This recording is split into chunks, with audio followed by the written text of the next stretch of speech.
is on.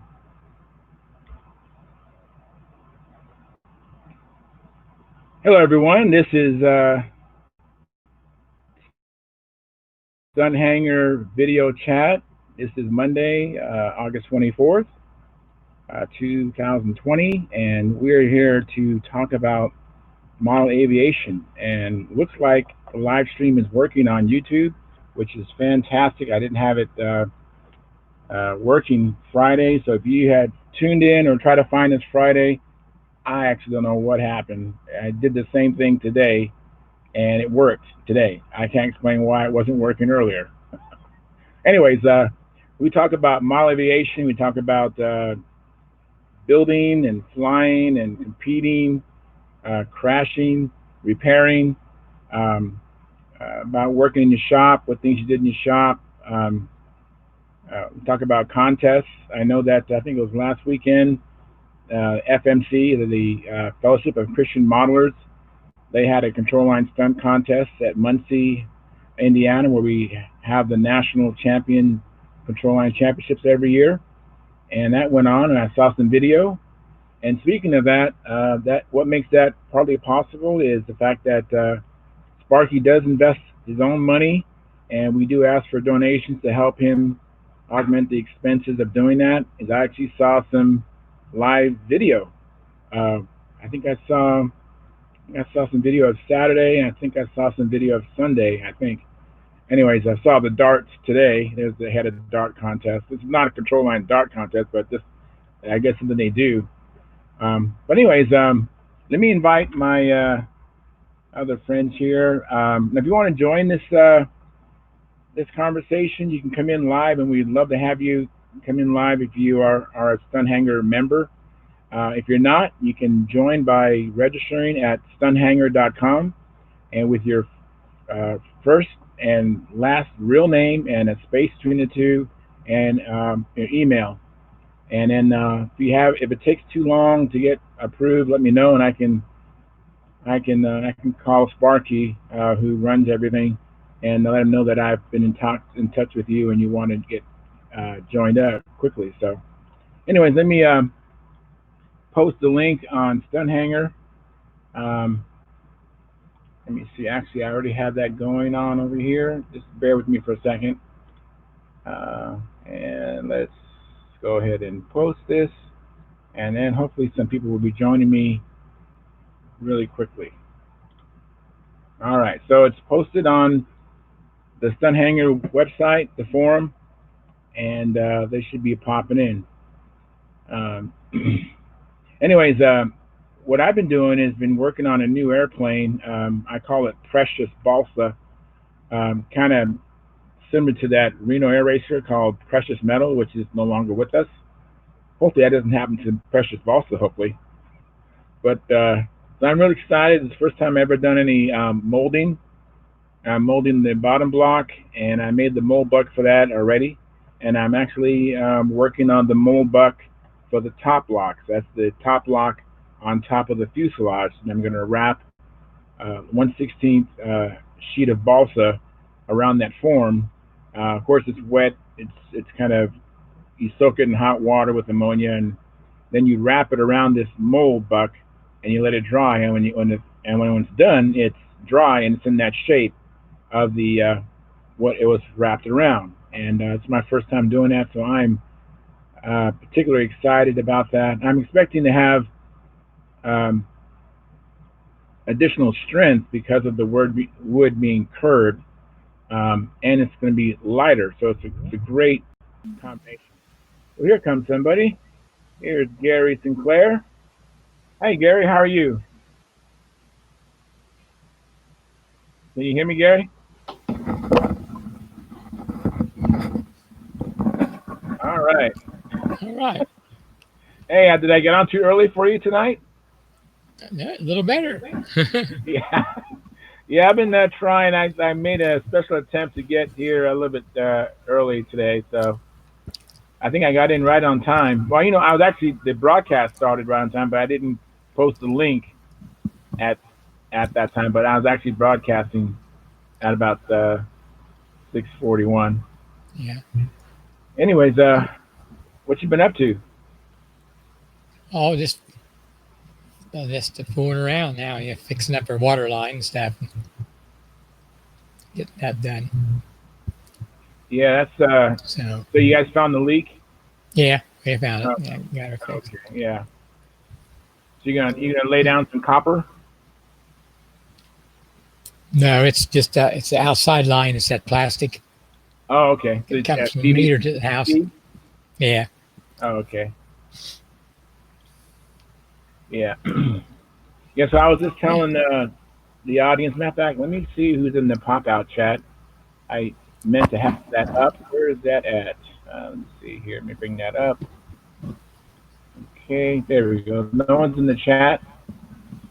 But anyways, I was just telling, I guess myself, and do we have any watchers? I don't think we have any watchers yet. And now the video went away. The video was connected earlier, and I don't know what happened. I was live for a while. Wow, this is Do we? Because last meeting, right? We didn't get it.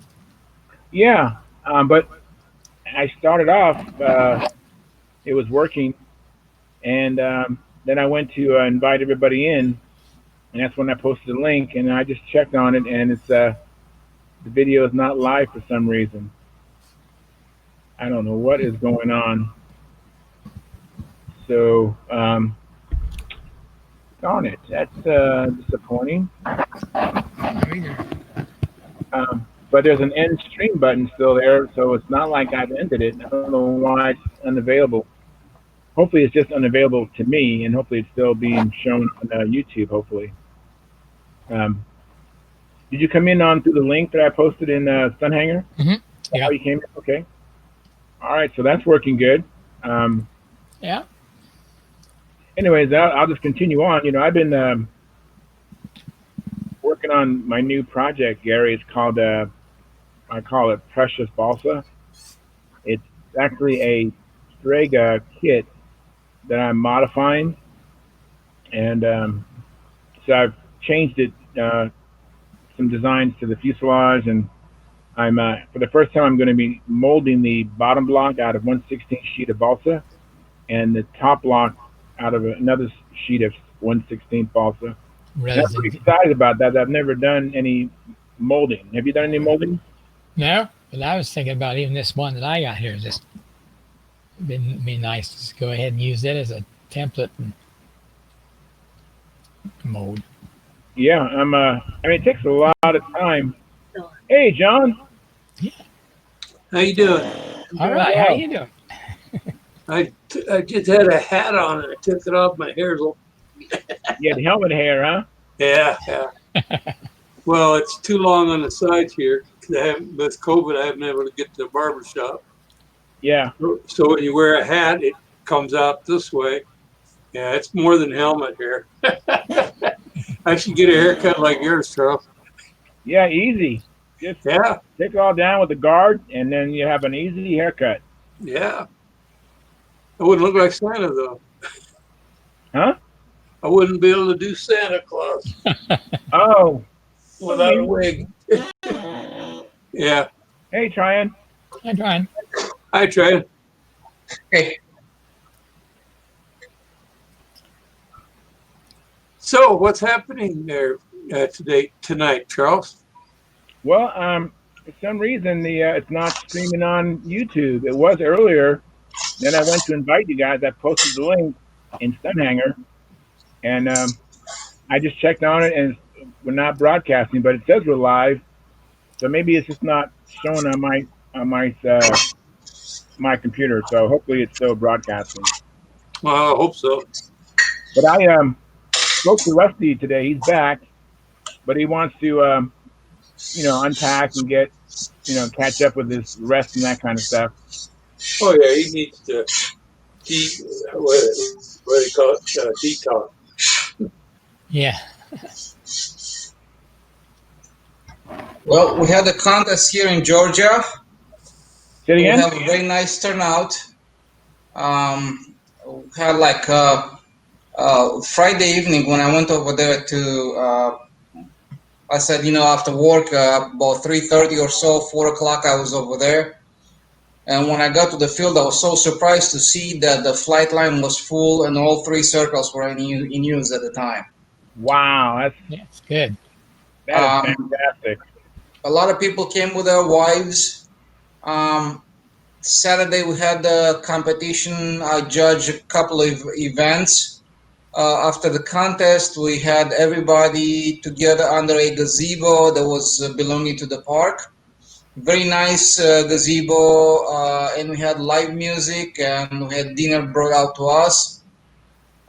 You had to pay a little bit over there, like $15 for the dinner, but was very. It was a very very nice way to unwind after a day of flying and um, with the live music. So it Wow, was live really music. great. Uh-huh. Yeah. Sunday I flew. We had the usual suspects contest for Sunday. It's typical Pampa novice. What was that? It's not the novice. It's Master. the basic flight. And Liam flew over there in a basic flight. All right. And another boy. There was a dad with two kids that came over there. They had the first contest ever anywhere.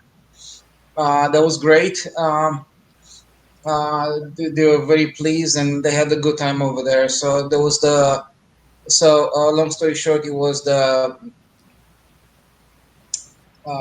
basic flight, beginner, intermediate, advanced, and expert. Wow. The three categories. I thought they That, had master class, Trad. I'm sorry. I thought I saw a report where they had master class. No, that's in FCM. Oh, I'm sorry, I got mixed up. You're right. Yeah. Um, Derek Berry came over there, obviously with his son and his dad. Derek wanted to fly his new ship, and he has some issues with the fueling and stuff like that. So his maiden flight took about 30 seconds, and then he landed, and he put another flight, a full fuel flight. He flew the whole flight. Then he tried another flight, and just as he was going into the wing over, the engine just died. Oh, Whoa. So if he was just 2 seconds later, he would have lost the plane because it would be nose up in unrecoverable from right. that point on. So he really wanted to fly that plane, so he didn't participate with the experts, and that was Don Cranfield Yeah. was there. Um, he is number 8 at the Nats this year. Wow. That's impressive. Um, yeah, he did real good at the Nats. So it was Cranfield, was myself. It was Wayne. Who else was there? I forgot. Just a couple more. We're just 5 experts, not too many, but was good. Um, Well, more than three is a good contest, at least. At least someone has a chance to not get a trophy with five, so it makes you try harder.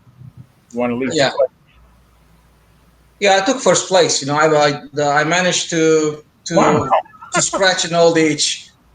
Wow. Fantastic, Tryon. It's awesome. Yeah. Your first expert competition, and you won. Man, that's awesome. Not my first expert competition. I had some other ones, but Oh, really?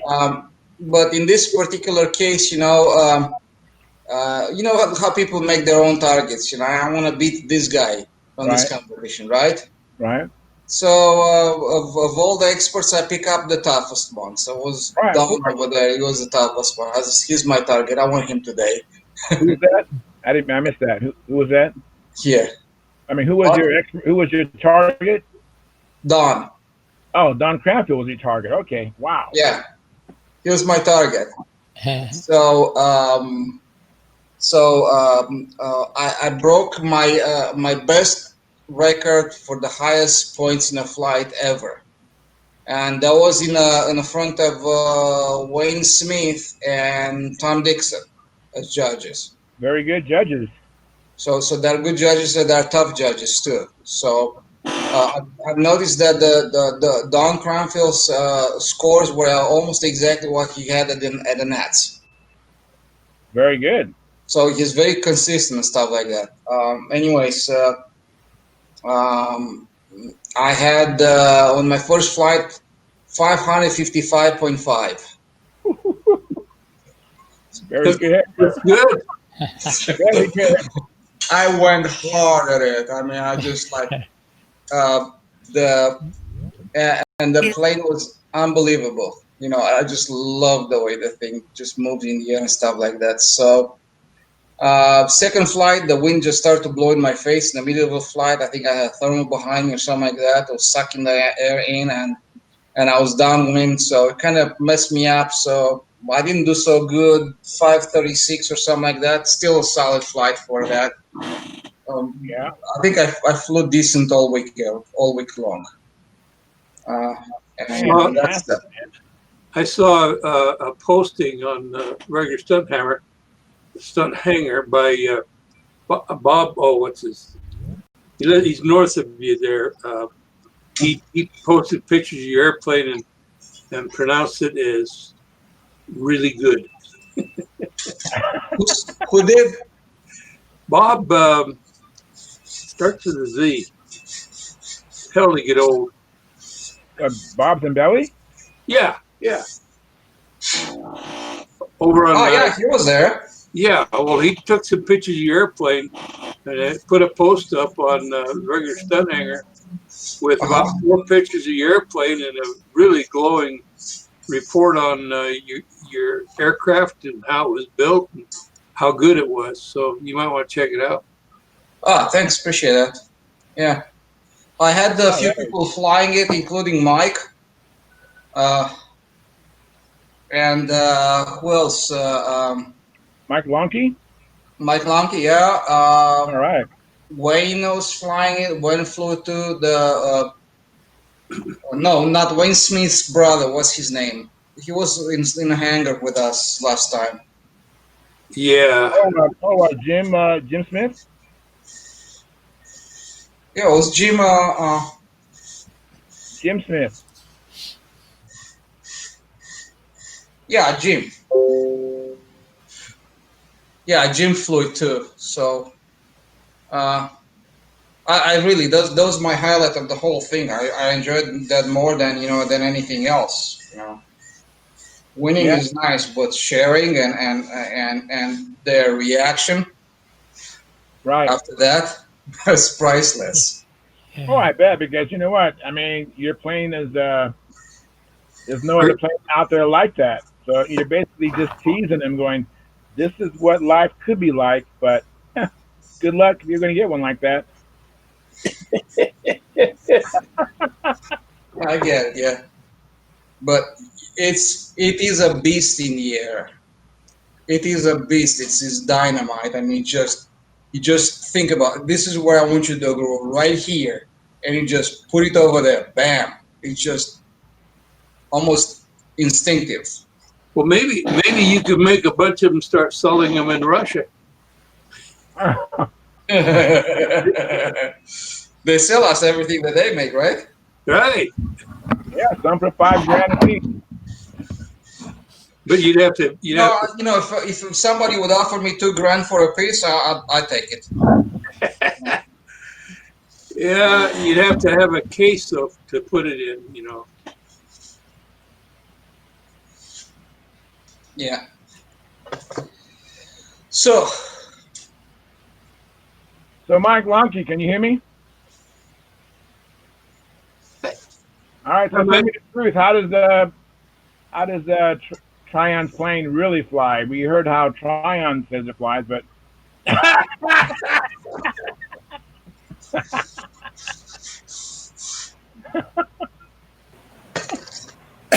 no, it flies great. It was I was shaking like a dog shit in peach pits while I was flying it, but other than that, because I was scared to wreck it. So I was very conservative with it. I know what that feels like. Trust me. It wasn't that Yeah. long ago I was flying Sparkies. Yeah, so I was very conservative. But no, it flies really nice. Goes right where you want it. Doesn't weigh a ton. You know, doesn't sound right when you're flying it. Yeah. I know. I understand that. Yeah, it's the first electric stunner I've ever flown. So Okay. Yeah, that's got to be weird. doesn't sound right. Well, the first full body electric stunt ship, I should say. But yeah, no, it was great. It was pretty awesome. It was pretty Now, what awesome. does Tryon plane do that you wish your SE-11 would do? Not leak oil all over the place. Okay. I mean, that's about all I got, man. You know, I only put one flight on it, man. I didn't really ring it out or anything like that. Okay. No, it's a very, very sturdy and capable airplane for sure. You know, No, great plane, Mike. That is a great plane. The SV11 is a great plane.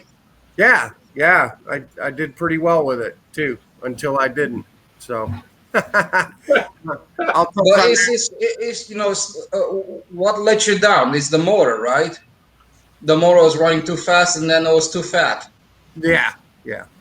Well, that and then they combined the skill. They combined or they switched judges on us, so it was a combined score, and they split the difference. Which They averaged the score.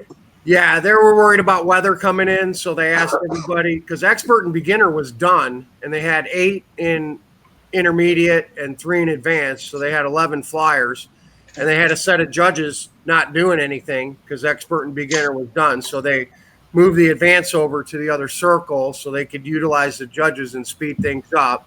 And of course, by doing that, you've got to add the two together and then split the difference. Well, I had a pretty damn good flight on the first round. Let me see if I can find what it was. I thought I had it pulled up somewhere. Yeah, my first round I had a 528.5. Oh, that's a nice score. And I was in the lead. Bender was 2 points behind me with a 526.5. And then the second round, I took an attempt because I went lean. And then the second official flight, I went rich and I stopped after the reverse wing over because it just wasn't pulling. So that killed me. But I did have the high score of the day because the next 2 guys that flew had lower scores than my first flight. But since it was an average of the 2. Oh, that's messed up. Oh, Yeah, that's so messed it's okay. up. It's fine. I mean, just myself knowing that I had the best flight of the day and the best score, but they modified the contest to move it along so people could get on the road and get it. I understand that.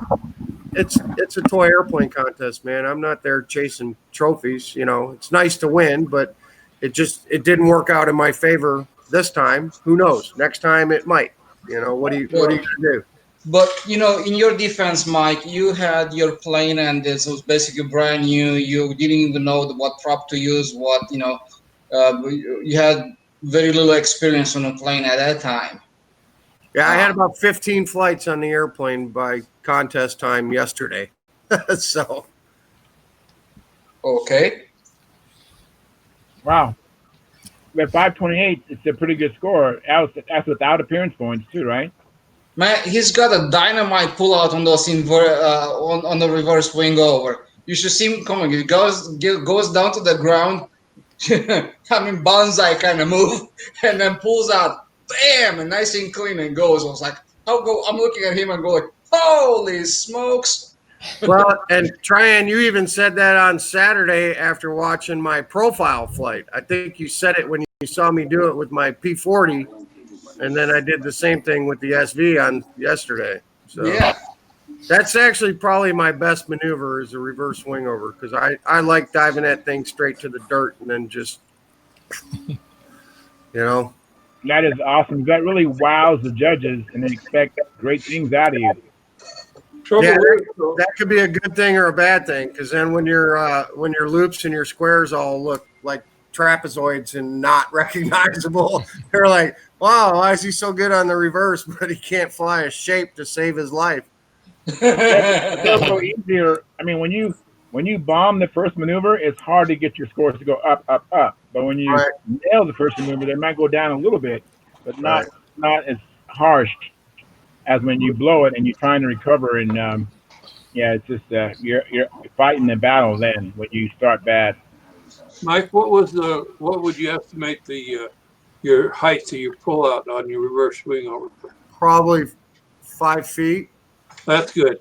I was gonna say if you really dove it deep, you got like 3 foot or thereabouts. No, I'm not scraping the rudder or anything like that. Yeah, but what I was gonna say is that generally hurts you because one or two things happen. Either they ding you for pulling out too low, or they ding you if you rest of your maneuvers, your bottom isn't in the same place.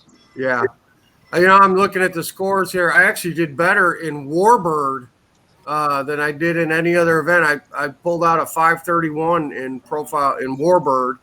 Of course, Tom Dixon smoked us all with a 551, but I came in second in Warbird, and I don't remember what my profile flight was. And I used the same airplane for profile and for Warbird, but I can't find the but I took second in profile as well. And then, so third in advanced, but that was I'll call that a clerical error, I guess. I think if I'd have gotten my second flight in, it would have been at least close to my first flight. So, but I feel good about the weekend. Sam was on fire this weekend, man. Sam was killing it. He didn't do so good in profile on Saturday because, let's see, he crashed his airplane Friday and broke the wing off it. So we fixed it in the hotel room Friday night. And then Saturday on his first official flight in profile, he crashed it in the overhead eights because it went lean on him and kind of fell out of the air, and he got confused and he busted the wing off it again. So he didn't do good there, but we pulled out the backup plane for intermediate on Sunday. And after the first round, now there were 8 flyers in intermediate on Sunday.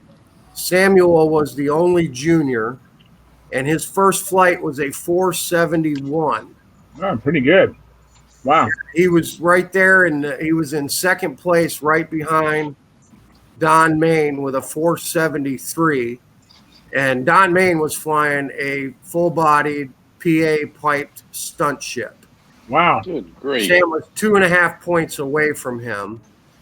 And then in the second round, Tony Onimus out of North Carolina, he put up a 472 and he bumped Sam to third place. But Sam ended up winning third place in an event with 7 other adults. He took third place legit. So Wow. I was Very good. pretty proud of that. Yeah, you should be. Our guys said they were right proud of him. He did very well. He did a good job. Yeah, from what I heard, he did very well. And then he donated his plane for the to Liam. Yes, he did. So I've got Very nice of him. I've got some pictures to share. Well, maybe I'll wait till we get a few more people on here, and we'll go through and I'll share a couple of pictures for those of you that are not on Facebook. And I need to I got to run and do a couple things anyway. So I'm going to turn my mic off, and y'all Hey, can. John. I'll join you back here in a minute. Hey, Steve. Got a question for you, Phil. Let me have it. Were you able to get those plans printed? No, Okay. no. I went over and they told me that my the thing on my belt, or whatever you call it, thumb drive, is corrupted. So I put it on a second thumb drive and I took it over there, and she's still trying to tell me it's corrupted. So I brought it home and I can put it up on my computer and it shows up. So I called David and he says, "No, just wait till I get there Wednesday. I'll get it for you." So anyway, I'll get them Wednesday. He says she just doesn't want to do it. Let me know if you have any problem with the file. Okay, there's no problem. The first page comes up perfect. The second and third page, she says, are corrupted, and I don't believe a word of it. It's because I put it on another computer that I don't. It's never been on. It's my wife's computer. I better not say that too loud because I'm not supposed to be on her computer. But all 3 pages came up just fine on it. Yeah. Yeah. Now she's got proof. Yeah, she does. Well, that's it. But I say, seriously, if you do have any problems, just let me know. I will. I need to know something, though. How do you break in a Stalker 76? I don't have any break-in papers, but I assume it's just 2-minute runs, halfway fat, and just run till it'll run lean. No, you don't halfway fat it. You run it with a. I run it with a slightly smaller prop, and put on two or 3 tanks. But I'll stop and start it. 2-minute runs. But I'll pinch it and bring it up to speed, and then drop it down. If it starts to sag, you richen it up again. Yeah. And you pinch it again, bring it up, and when it'll come up and hold that without sagging, you're okay. Put it in the plane and go fly it. Finish the break. Okay, just like an OS Max then. Okay, no problem. Yeah. I just wondered about this thing because you're throwing an 11-inch prop. A 12-inch prop, and I'm sitting there. That's what I'm used to for the big prop. I think I'll ask somebody because I don't want to get hit. Trayan, how'd you do? How did you do? At the first. In expert, good deal. Yeah. Good deal. I know everybody was impressed with that airplane. Why is there no noise? Because it's electric. It's magic. Yeah, it is. It's magic. I tell you what. There was another fellow flying Trayan's airplane. I'm going to tell him. There was another fellow flying Trayan's airplane. Trayan and I are standing there watching. And the guy comes around and the plane just keeps flying and keeps flying and keeps flying. I said, Trayan, you been flying sailplanes lately?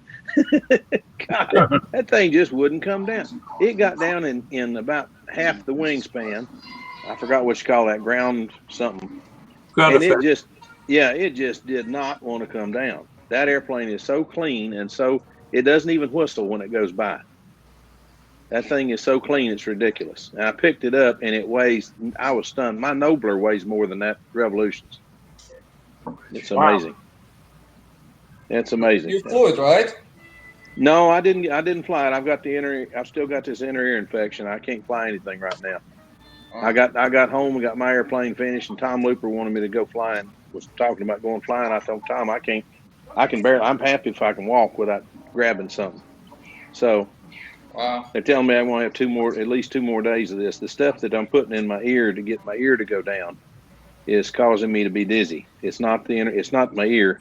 I've got swimmer's ear.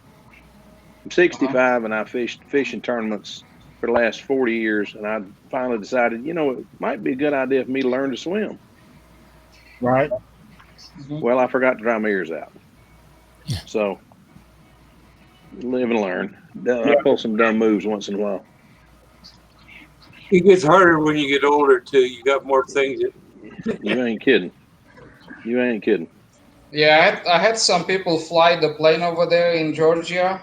Yeah, and I watched them. I loved it. I wanted to fly it so bad. I wanted to fly that thing so bad, but I was afraid I'd get dizzy. It's effortless in here, man. Yeah, but you still got to look up. Yeah. If I look up and there's no reference, I'm afraid I'll get dizzy and fall down, and I don't want to tear the plane up. But I will take a rain check. I really want to fly that airplane. Very good. That thing is so pretty. Yeah. Al? Do what? Hey, Al. Oh, there went Al. He was there for a minute. I hear Steve saying something. Away, huh? Now it's Jim Smith. Jim, why don't you have your picture Turn the on? camera on. Because I'm about to go to bed. Oh. Hey, Jim, did you get your package? Yes, I did. They're pretty awesome, Steve. I'll have to hunt when I straighten my garage out. I have to hunt out a little surgical blue for you and send you a pack of that so you can try that too. Right. Those are really nice. They're big. They're almost like a microfiber towel that you have. Yeah. Try them, and I don't know if they're going to work or not. But if they don't work for you, give them to women who like to dust, because they're the best dust cloths in the world. I I gave them to all my aunts and my mom and all that kind of stuff. Yeah, I gave my brother Wayne half of them to give them a try, and they're not sticky at all. No, You know? and the other thing is that you're supposed to be able to wash them 4 or 5 times. Okay. So, Well, are they? and I don't know. Are they advertised as tack rags or as microfibers? They were a dust rag that Guardsman made, and then they sold them to fine wood furniture places. They won't scratch, and I don't know. They don't leave stuff really on nice. the wood or whatever. Oh, they leave stuff on the wood. If it's a microfiber towel, when we clean our airplanes, you know, we vacuum them off, and then we use a microfiber towel, and then we put on surgical blue. And surgical blue is what they use in the hospital. And when you go over your plane after you've done and vacuumed it and used a microfiber towel, you'll be surprised how much you pick up with surgical blue. But it's very sticky, and the sticky goes away pretty quick, but it changes color, and you can see all the particles that you're picking up. So it's interesting. I'm sure I'll find a million uses for them. I love microfiber towels, and I did get to fly Train's airplane. Train actually flew really good. I mean, he beat some good people there. And Don Cranfield, I think he's from Texas. Second. I just posted some photos up on Stunt Hangar in the event section, and it's a lot of different airplanes that were there. But Graham's exactly right about his airplane. That thing is just effortless, and it just glides forever. I finally got a Train decided he finally put a battery that was charged in it for me. Hey, Jim, you're kind of hard to hear, Jim. Can you speak up or move closer to the mic? Yeah, I'll move closer to the mic. Oh, thank you, Jim. Okay, I moved a little closer to the mic. Hopefully that's better. Yeah, them towels were made. They made them for these furniture companies that did the final cleaning of the tables before they put the final top coat on. Yeah. So that's what they were designed for. But I mean, microfiber towel picks up a lot of stuff, man. They're good dust rags. yeah, and that's treated with something, and I don't know what you can feel it on there, but if you just like dust a table that you don't think there's any dust on, and then look at it, you won't believe what it picks up that you can't even see. Wow. But I have a feeling that Guardsman or whoever bought Guardsman still makes them, but it went through Lilly, then Axo, and now Sherwin-Williams owns everything. But I'm not sure what part they bought when these companies buy out other companies. Right. Well, that's the truth. You know, Axo end up buying them out. Well, first off, Lilly bought them out for John Deere and Caterpillar paint that we made because they did that. Then Axo got them because of the water-based stuff we did. And I don't know what Sherwin-Williams then. It might have been because we made all the Krylon, and they own Krylon and stuff. And we had American Aerosol that canned all Krylon paints. But we made all the Krylon stuff when Borden owned it. But so yeah, these companies get bought out and then they just get spread out over different companies what they want. I always like Krylon. Krylon's a real nice paint. Mm-hmm. Well, I used to have so much Krylon paint, I just give that stuff away because we always had to take a sample and put it. We had a small aerosol can charger, whatever. And we put it in there and then have to spray test panels and look at how it sprayed and all that kind of stuff. Well, how you didn't use very much of it. So they throw it away. So us guys, I mean, shit, we're doing 20 of them cans a day. We just start collecting them. Finally, I started throwing them away because I couldn't find anybody else who wanted Krylon paint. Yeah, Krylon Crystal Clear is a really good paint. If you order water slide decals for your model, you have Yeah. somebody print up some water slide decals because you have to put a coating on it. Now, if they make the actual decal, if you go to a regular decal company, it'll have a coating. But if you print them yourself or you have somebody just print them on the decal paper, the crystal clear is really good. You put a real nice, airbrush a couple little coats on, and it'll hold the decal together. So that's real good. Oh, okay. Well, Mike flew pretty good up there too. I watched him fly a couple flights. Yeah. And little Liam Berry, he was kind of the star of the show. He kept getting airplanes, and somebody let him fly Vampire, and he had a bunch of different planes. Actually, that was donated to him. Yeah, I know. Mike gave him one, and I don't know if he was just flying the Vampire or what, but he did good on that plane. He did good on the one that Mike gave him.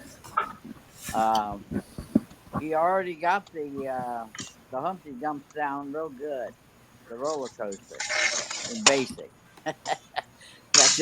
It's pretty much a roller coaster the whole time. But he got to where he could fly the whole darn flight. He even landed on the last time, which he's such a little guy, I mean, he's very small. See the 6-year-old? Yeah. Yeah, that's Derek Berry's son. Yeah, Here, I'm gonna share, since we're talking about it. We'll share a couple of pictures. You guys got that? No, we got you. Not yet. I made you large, but don't see anything yet other than you. Let's see that. There we go. How about that? Yep. Yeah. Yep. Oh, he is a little There we guy. go. So that is Sam, Liam Berry in the middle, and Kellen Burt. They are all holding airplanes that Watt Moore built and put engines on and sent to all these boys. Oh, that's awesome. Every one of those airplanes was built by Watt Moore, and that's the Vampire that Liam flew after he crashed his other plane on Saturday. First flight he put on that was his official flight in basic flight, and he did really good with it. Let me get, is my screen still sharing? Yeah. Yes. Yeah. Okay, so you can see there's a Pathfinder that Dale Berry gave to Sam. Nice. I had asked about finding our Pathfinder kit for Sam, and Dale messaged me and he said, I've got one already put together. I'll bring it to Sam at the contest. So I'm actually working on that right now, going through that and going to put a motor on it. What motor are you going to put on it? I'm going to put an LA-46 on it. Good So choice. Good that's what choice. Sam did to the Super Spider on the first day. He broke the wing off. So we repaired it in the hotel room Friday night. And of course, he promptly broke it Saturday morning on his first flight.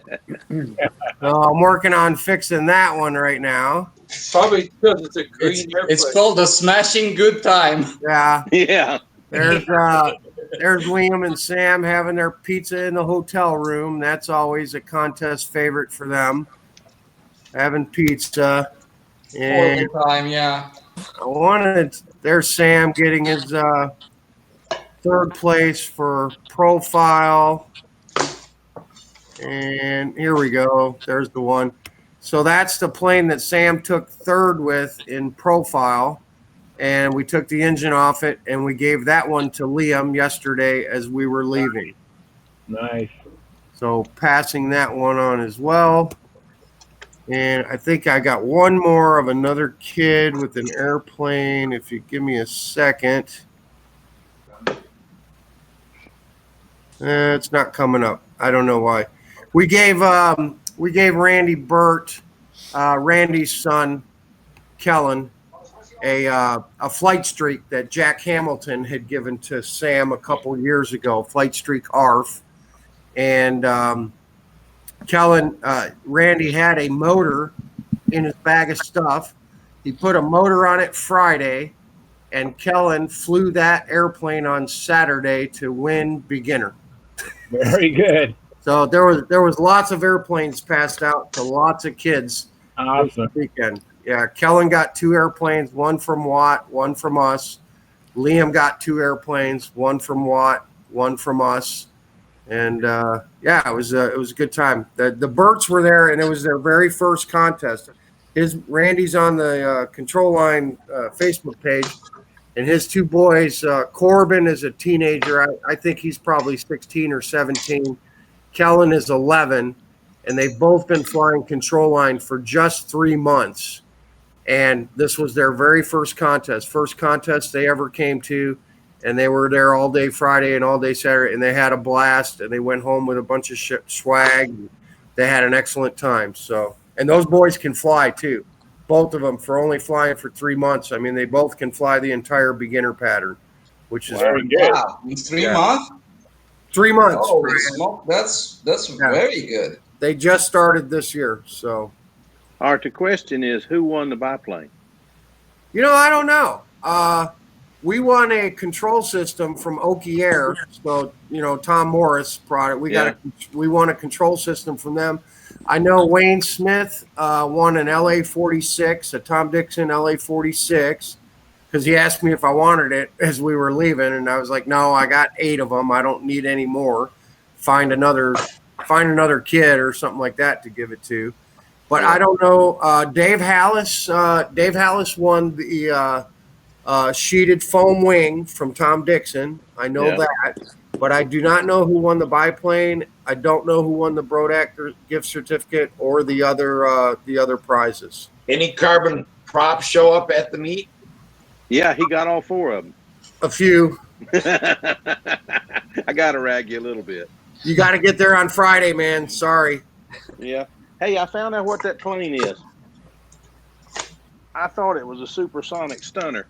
As it turns out, it's called a king sweep. It's a king sweep. I told you that in the live chat a couple of weeks ago. Well, I had forgotten. I had supersonic stunner on the mind. No, it's but a I king looked sweep. I looked in the book and found out what it is. Now I know what the canopy looks like. I just happen to have one on a shelf downstairs. So. Well, there you go. Yeah, and Phil ended up with Mac Henry's partially built king sweep. So he's going to take that on and finish that thing. And it'll be flying next year. That's awesome. That's all I want to see. As light as that thing is, I'm thinking not an LA, but a FS 25. I think will pull that thing just fine. It's pretty light. Right in. It is light. It's very well built, and it's pretty light. Yeah, he did a good job. Yeah. Mike was a class act. Yeah, he was. He was. And the same fellow that's supposed to do the plans for me Wednesday, he said he'd digitize your stuff. He said it was no problem. Just run it through the scanner, put it on a thumb drive, and we'll get it to you. Yep, that's all I need. So you are the keeper of the torch and probably the only printed plans of the Nashville Rat that are out there. So I'm gonna too. Yeah, I'm gonna take them and make a copy of them and look at the copies and put these in a tube. Yeah, I thought I had a bunch of plans. I've got probably 200 plans downstairs. We went over to Bill's house tonight to see if there's anything. 3 of us went over to see if there's anything we could do for his wife. Lord, I thought I had a lot of plans. Son, Bill has some plans. You talking the Nashville Rat, the slow rat plane? Yes. Oh. Yeah, I had I had 2 sets of the original plans that Mac and Marshall Busby, I think, are the ones that designed the thing. Oh, really? Yeah. And I put them on Stunthangar like a month ago, asking if anybody was interested in having them, and nobody replied.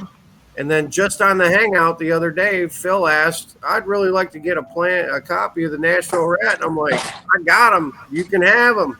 So Phil's the guy. He has them. He's going to be the one. I'm gonna make a couple. I'll make a couple copies, and if somebody wants them, I'll have something I can send out. Just go ahead and make 2 while I'm at it. Probably make 3 or 4. Do you have one hanging in the shop, Al? Yes, I do. Oh, you get out of here! You got one, Bill? Yeah. No way. Oh man. I'll show you. Let me put it down on the ground. Let me see if I. You have space on the floor to set something. You ain't natural. You are not a normal stunt flyer. I got to walk sideways in my garage. Me too. Me too. Yeah. There it is. You see that? Look at that. I saw it for a second and it disappeared. There it is. Oh man, it looks. See, that's one of those FSRs that they made for those. Huh. Right. Yeah. Yep. Is that the tank, Al? Yeah, that's the tank and a fast fill. Wow. It has 2 tanks. That's the inboard tank. That's what it runs on, but it won't take off. It won't take off the ground with that tank. You have to have that little hopper tank to get it off the ground. Man, that looks way too complicated for me, man. Man, and it's a rear intake with a swing with a rear intake. And then my rear intake engine, darn. And it has a swing weight carburetor. Swing, it opens up, and that when it gets up to speed, the weight makes the Venturi open up. Wow. Oh, that's slick. To a bigger. Let me flip it upside down. That's slick. It's like a slider. If you can see the Venturi there. Yeah. And then here, now I'll close the swing. Let me see if I can. It's hard to hold it. There it is. And you close it. See it close it? Yeah. So to get Lord off the have ground, mercy. it has to use the little tank, and it's closed a little bit. And then when it gets up in the air and gravity takes over, you have it set up with, and it runs wide open with that big hole, big Venturi. Wow. That is way above my pay grade, man. You racing guys make stuff too complicated, man. Well, I mean that. Yeah, it's a pretty slick setup there. Yeah, well, that's I'll how tell you what. They brought that thing to Winston-Salem to our 4A and just absolutely eclipsed everybody else. Made everybody else look totally archaic. They were so fast on the ground and so crazy fast in the air. It was just unbelievable. So is that they did away with. This is a 36. Yeah. That's a custom 36. They did away with 36 slow rat. Yeah. So what, they made it a 25. And then they said no more inboard tanks because they said outboard tanks. So, you couldn't run a big as Venturi. So, yeah. So this is what it evolved into. That's a 25 slow rat. And I discovered the Go racing, the Go car engine. And that goes just about as fast as that 36. Wow. So this runs in the 14 second for 7 laps in the air. Wow. So it runs. Wow. But yeah, that's a Go 25. I gotta agree with Michael. That's way above my pay grade. Wow, that's amazing. Well, this isn't as complicated. It has a shutoff, but it doesn't have a swing weight. They outlawed that. But you just had to figure out the Venturi size and the tank and everything. It runs. They run on suction. But the reason why those other slow rats had the tank over here, because you get more pressure. When you get more pressure, more fuel pressure going to the Venturi, and that's why they had all those swing weight carburetors and all that stuff. But, wow, that's amazing. But anyway, we got these going as fast as that. I'm gonna tell you what. When they had those things at Winston, you didn't see one of those that didn't have a rag over the motor. They would not let you. Couldn't that swing weight. That's the first time I've ever seen that. And I went over and helped run the fast rat and the slow rat for 2 days, and I had never seen that before.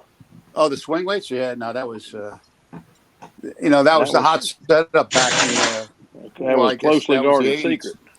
Yeah. Yeah, that was a Toon Hill.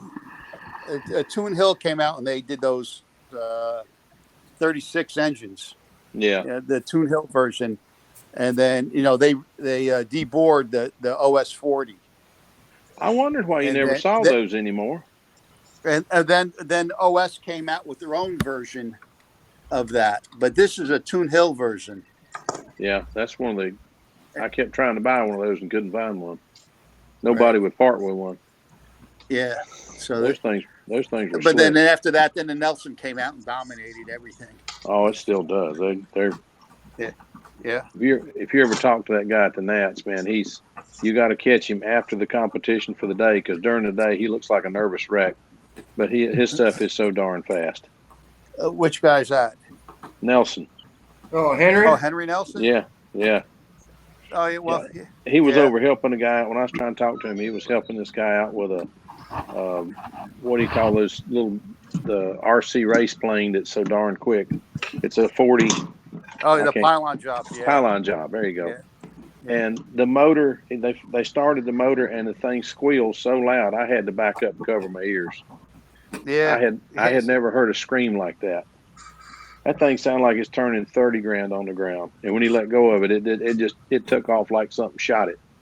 Yeah, those things are sick in the air when you hear them flying. I was at the Nats a few years ago, and you hear them flying up pylon planes, and just ripping around over there. It's amazing how fast they go.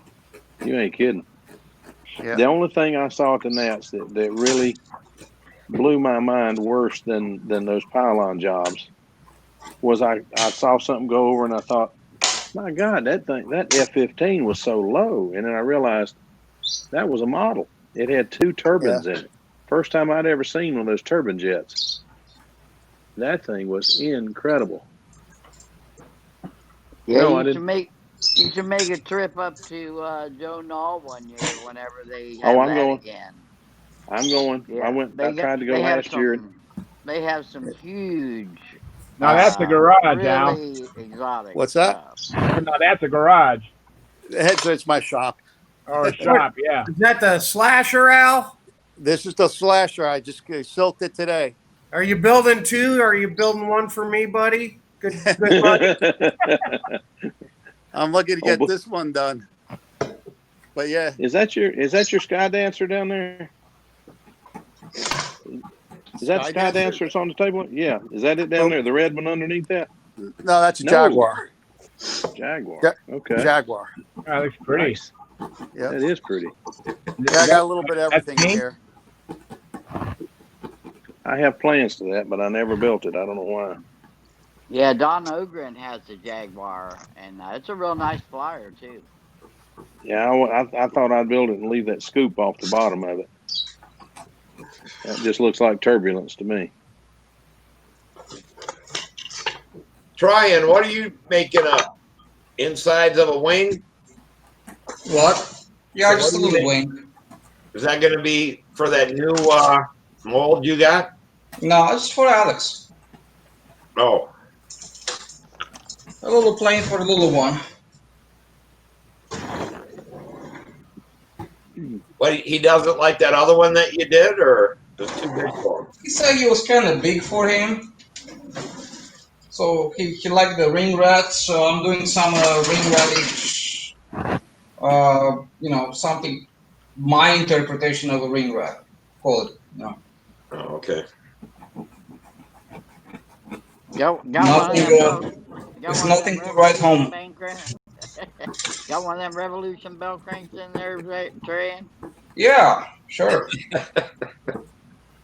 I kept looking at that bell crank and looking at it, and I knew I'd seen it before. I've got something similar to it. It's not near as nice. It amounts to a bell crank and then a block of aluminum that was in Bob Barron's Humbug, and it's like a geared, not really a geared, but anyway, a reduction on the bell crank. His only had elevator. There were no flaps on the Humbug. But I knew I'd seen something like that, and I built the thing, and I kept thinking, this is where the plane's going to fail, because this just isn't as together as it should be. But then I looked at Trajan's, and Trajan's is together. That thing is sharp. I looked at his spinner. Guys, Saturday, I looked at it. I knelt down there beside the plane and looked at his spinner for about 10 minutes. He made his own spinner, and it's one of those that takes the air in the front and then blows it into the motor. I mean, a really slick spinner. It's not simple to do. I've done plastics like that, cut it with a machine. Well, my machine's downstairs, but he did this out of aluminum, and that is as nice a spinner as I've ever seen. And then he's got slots in it. Mm-hmm. This guy isn't a machinist. He's a master machinist. He just don't know it. I'm telling you, he's good. Yeah. Yeah, I agree. I agree. I tell you what, that thing is sharp. And that bell crank, when he showed that last week, I just, It took me a while to process. I thought this is not fair. Yeah, it took me a few minutes to process that one. I said, how Oh, can that same work? here, right? I had to get out a piece of paper and figure that one out. And I said, my goodness, he got this all figured out. But Trajan, you even had to you made your connectors too, didn't you? Yes, everything. I thought so. Because I looked at McMaster and Carr, and I looked everywhere, and you can find something close, but not near what you've got. What connectors are you talking about? The ones that put the nose on and the half. Oh, no, those are custom. Oh, the They're cam? what? Yeah, they're custom. I'm going to tell you what, that thing's as slick as anything I've seen. Everything about that airplane just blew my mind. I said, Trajan, at your new job, can you get in after hours and work on Not really. This is production job and production shop, and the machines are busy running nonstop, basically. Okay. Oh, brother. Maybe when I do the lathe, maybe before I'm busy jobs over a weekend, I can probably sneak in there and do something. But I'm not making any promises. Not at this shop. So they don't have a lab where you can try things out or do things? No, they don't have machines. Like in a last job, it was just all prototype. So you run a job, a piece or two or three or five, stuff like that, and then you're done. So it was doable at that place. Yes. Yeah, it's different. Yeah, where my brother worked there, they had I call it the lab, and they had mills and lathes and anything you can think of in there. Mm-hmm. And they'd work on things and do stuff, and then they had huge ones or more of them out in the shop where they produced the parts. Mm-hmm. But he could do stuff there in the lab where all the engineers worked and tool and die guys went in there and did stuff. But yeah, I get it. I have my own stash of parts that are I still have a bunch of parts. When I made them, I made a bunch of extras. So that's what I have now. So yeah, that's the way to do it. It should last me for a few planes, but then when that's depleted, I have to find a way to make them or order them from somewhere. Where's Rusty been? Rusty has been on vacation. He just came back. I spoke to him earlier today, and he hasn't even unpacked yet. He wanted to rest, and he might rejoin us Friday. We're just kind of playing by ear. Okay. But yeah, I've been helping out for the last, I guess, almost 4 weeks. But for some reason, that's not broadcasting on YouTube live right now. Right. Yeah. I noticed that. Yeah, that's why I jumped in. I've been watching on YouTube, and I saw that you were, doing it. And then tonight I finally had a break and stuff. I'm off from work, so I don't have to get up early tomorrow. So it's. Hey, I got your thing on Facebook with your daughter's song or whatever, but the song didn't play. It was like a commercial type deal. Is that all that was? The song is out. It depends. She's been posting so much stuff, but it was just doing different pictures, but there was no song or anything. Oh, I clicked on the link and I was able to watch the whole video. Who shot that video, Al? That's pretty well done. Yeah, she did that with her friend. She did that. She did that video with her friend. Did And she go they went. somewhere out of New What's Jersey? that? Where did they shoot that? Out of New Jersey? So they look like they were out in farmland in the woods and stuff like that.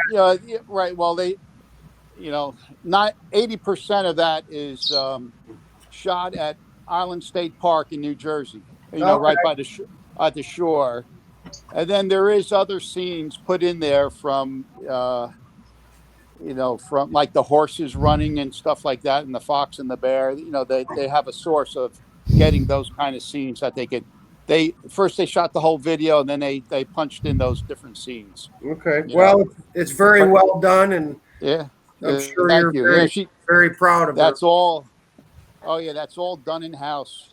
Actually, that song. I couldn't see the video. I could see the pictures, but it'd show one picture, then go to a different. They were like stills.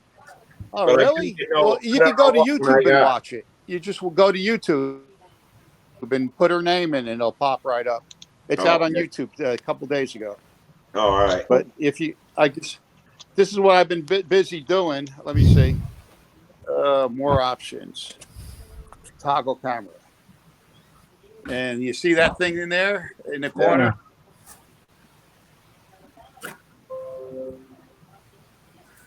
Was that like a little video studio? No? Did you freeze up, Al?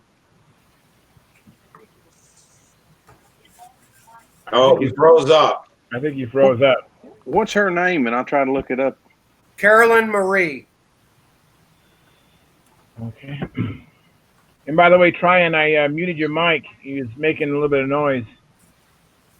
Thank you, Mike. I'll look that up after. Hey, Charles.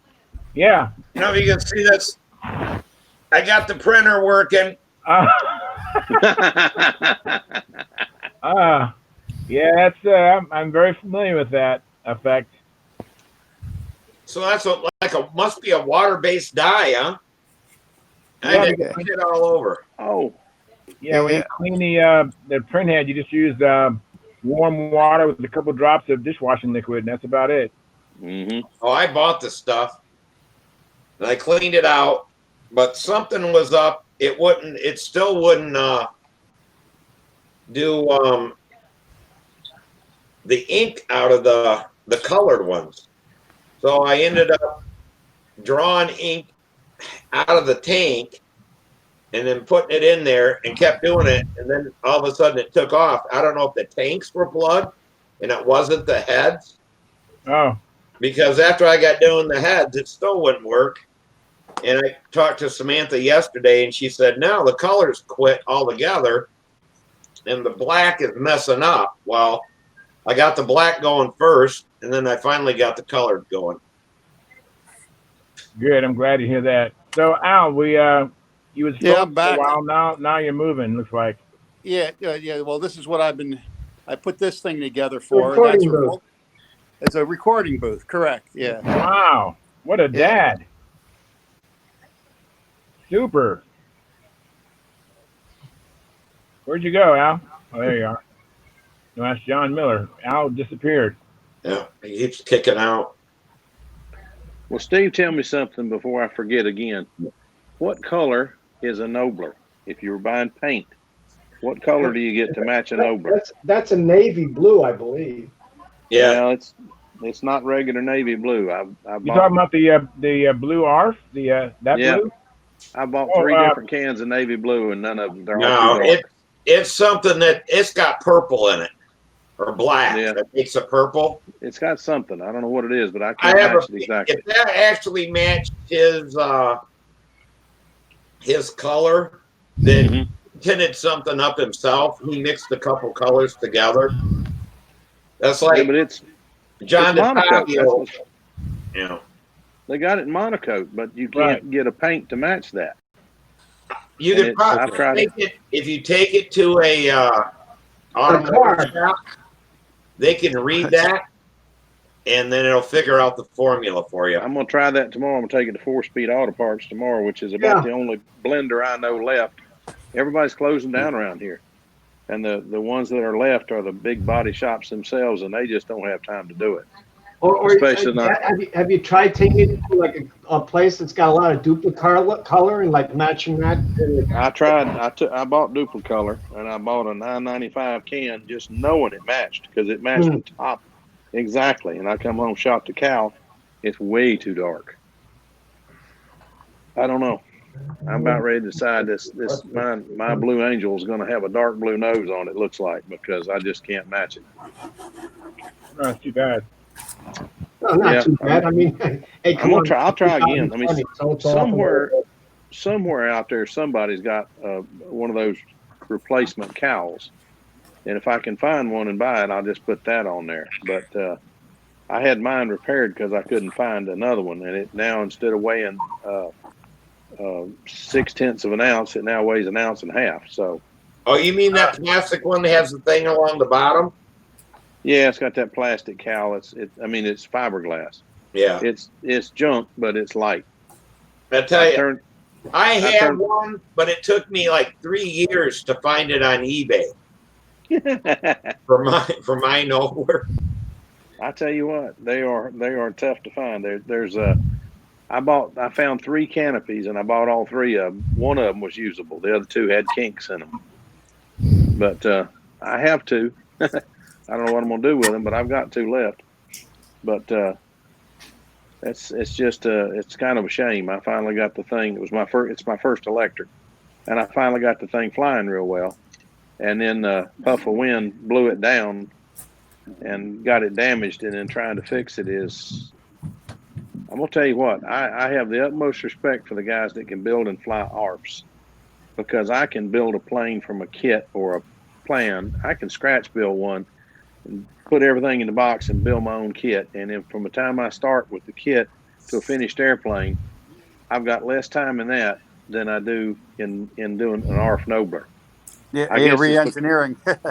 Well, the ARF Nobler, though, it's hard to set up the push rods in that thing. I mean, that takes really hours to get them right. It really does.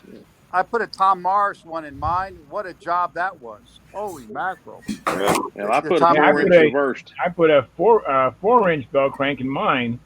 I did mine, and that was a job too. Yeah, you got to go in there and take some of that plywood out. Yeah. That's my word. I don't know what in the world. Unfortunately, Bodak doesn't make a SV11 ARF, so I went to Randy, and he says he's making them, but he doesn't have any available yet. Yeah, I had to cut the spar in my Nobler. I did too.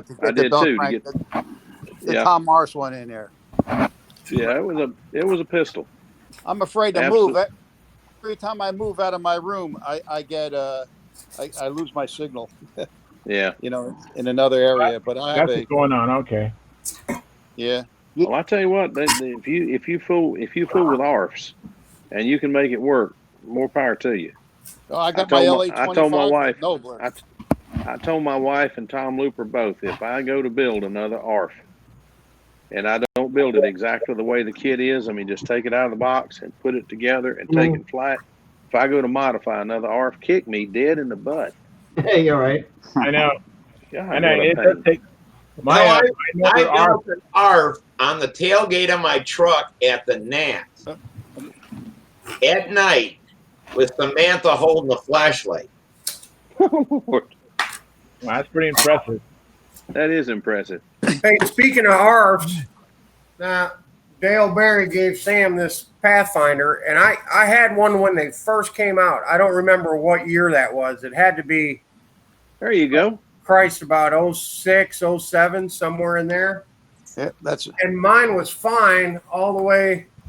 I never had a problem with it or lead outs. But has anyone ever had a failure on the Pathfinder ARF lead outs? No, but I saw the lead outs on my ARF, my Pathfinder ARF, and I was kind of suspicious about it. Because it wasn't even bushed, right? The wire goes straight through the plastic or nylon bell crank, right? Right, and it's got aluminum crimps on the end. I don't know if you already see that, but James, they're one aluminum. of our guys. But listen, I bought one when they first came out, and I probably put, I don't know, 200 flights on a damn thing, and my lead out never broke or never did anything. But yeah, it's got those aluminum crimps. Does it? It doesn't. That one doesn't back and back through though, does it? It does not. No. That's the ones you got to redo, Mike. My brother, we put one together. He practiced. We went to the Nats, and I'll be damned if that lead out didn't pull out. Right. Overhead. Yeah, they don't go all the way through twice through the crimp. Yeah, he went to his overhead 8, and all of a sudden that airplane just said it went the opposite direction and went wham. Yeah, we have a guy. I had the Super Clown. That had the same crimp on it, and one over the course of a winter. In my old house, I used to hang them by the lead outs, like this. Yeah. And just from putting it away in the fall and coming back next spring, one of these crimps just failed just from the airplane hanging, and it was only hanging by one crimp. Wow. Literally, the crimp was on the floor. Saved you a motor. This line was just wide open, and the eyelet was gone, and this one was still hanging on. Didn't happen on a flight. It just happened from hanging over the winter. Put drop thin CA inside the crimp. Yeah? Yeah, that's what I did on my Vector and stuff. That's what a guy here that knows a lot about ARFs and the fixes, and he says put CA in on the crimps, thin CA. On my Vector, I opened up the wing, cut little holes in it on the belt crank, and went in there and dropped CA on there. Okay, well, yeah, that was my question. It's easy to do on this end, but and maybe even just crimp them down again too, right? Hit them again. Yeah, and crimp them down and thin CA them, and then that's quick and easy. If I'm gonna poke holes in the wing, though, I might as well just open it up and change them, right? I'll go get my Vector. I'll show you what I did. Okay, all right. Hey, Lynn, how you doing, buddy? Hey, Lynn, how's it going? Lynn is there. How about that? How are you? Hey, Lynn. Lynn, unmute your mic, Lynn. Hey, Mike, if you don't, on those crimps, if you don't go put the exact amount of pressure with the right crimp tool on those crimps, I don't care if you go through them, put CA on them or whatever. I've seen them all fail. Okay. If you want something that works, cut the top off of a Nobler. We did 2 Noblers for Sam. We cut the canopy off, the whole top of the fuselage off. We swapped out the bell crank with Tom Morris stuff. And we went inside, we replaced the lead outs. And on the lead outs, you go through the lead out, you come back through, you go around the eyelet, you go back down a little bit on the lead out, and then you come back the other way. Yeah. Then take your copper wire and you wrap that with wire, and then you take 2 drops of CA and you put CA on the copper wire, and I've never seen one of those come out. Yeah, well, I'm not a wire wrapping guy, Jim. I'm a crimper because I'm a combat guy, and we got to make lines all the time. So I'm a crimp guy. I trust my crimps even on my stunt planes because I've been using them on Nelson 36 fast combat planes, and I've never had a crimp fail. Hang on now. 130 mile an hour airplane. So I'll be crimping them if I redo them. Not wrap. That's when we just cut a couple small holes in it. Right here. Well, you could see the square. Let me click on now, you guys. A little square. Yeah. You see the square there? Yeah. And then the other one here, I cut in squares. I got out the bell crank and I put CA in on it. And I got hundreds of flight on this. And I flew it in wind. I mean, winding up in wind and all kinds of stuff. So far, so good. But there's a lot of flights on this plane. Well, that's good to know. It's been holding up. Yeah. Watch the next time I go out. Let's go. It'll fail. Yeah. Yeah. Make sure you bring the plane. Show us. Yeah. What's up, Steve? I end up putting Stay Bright on them.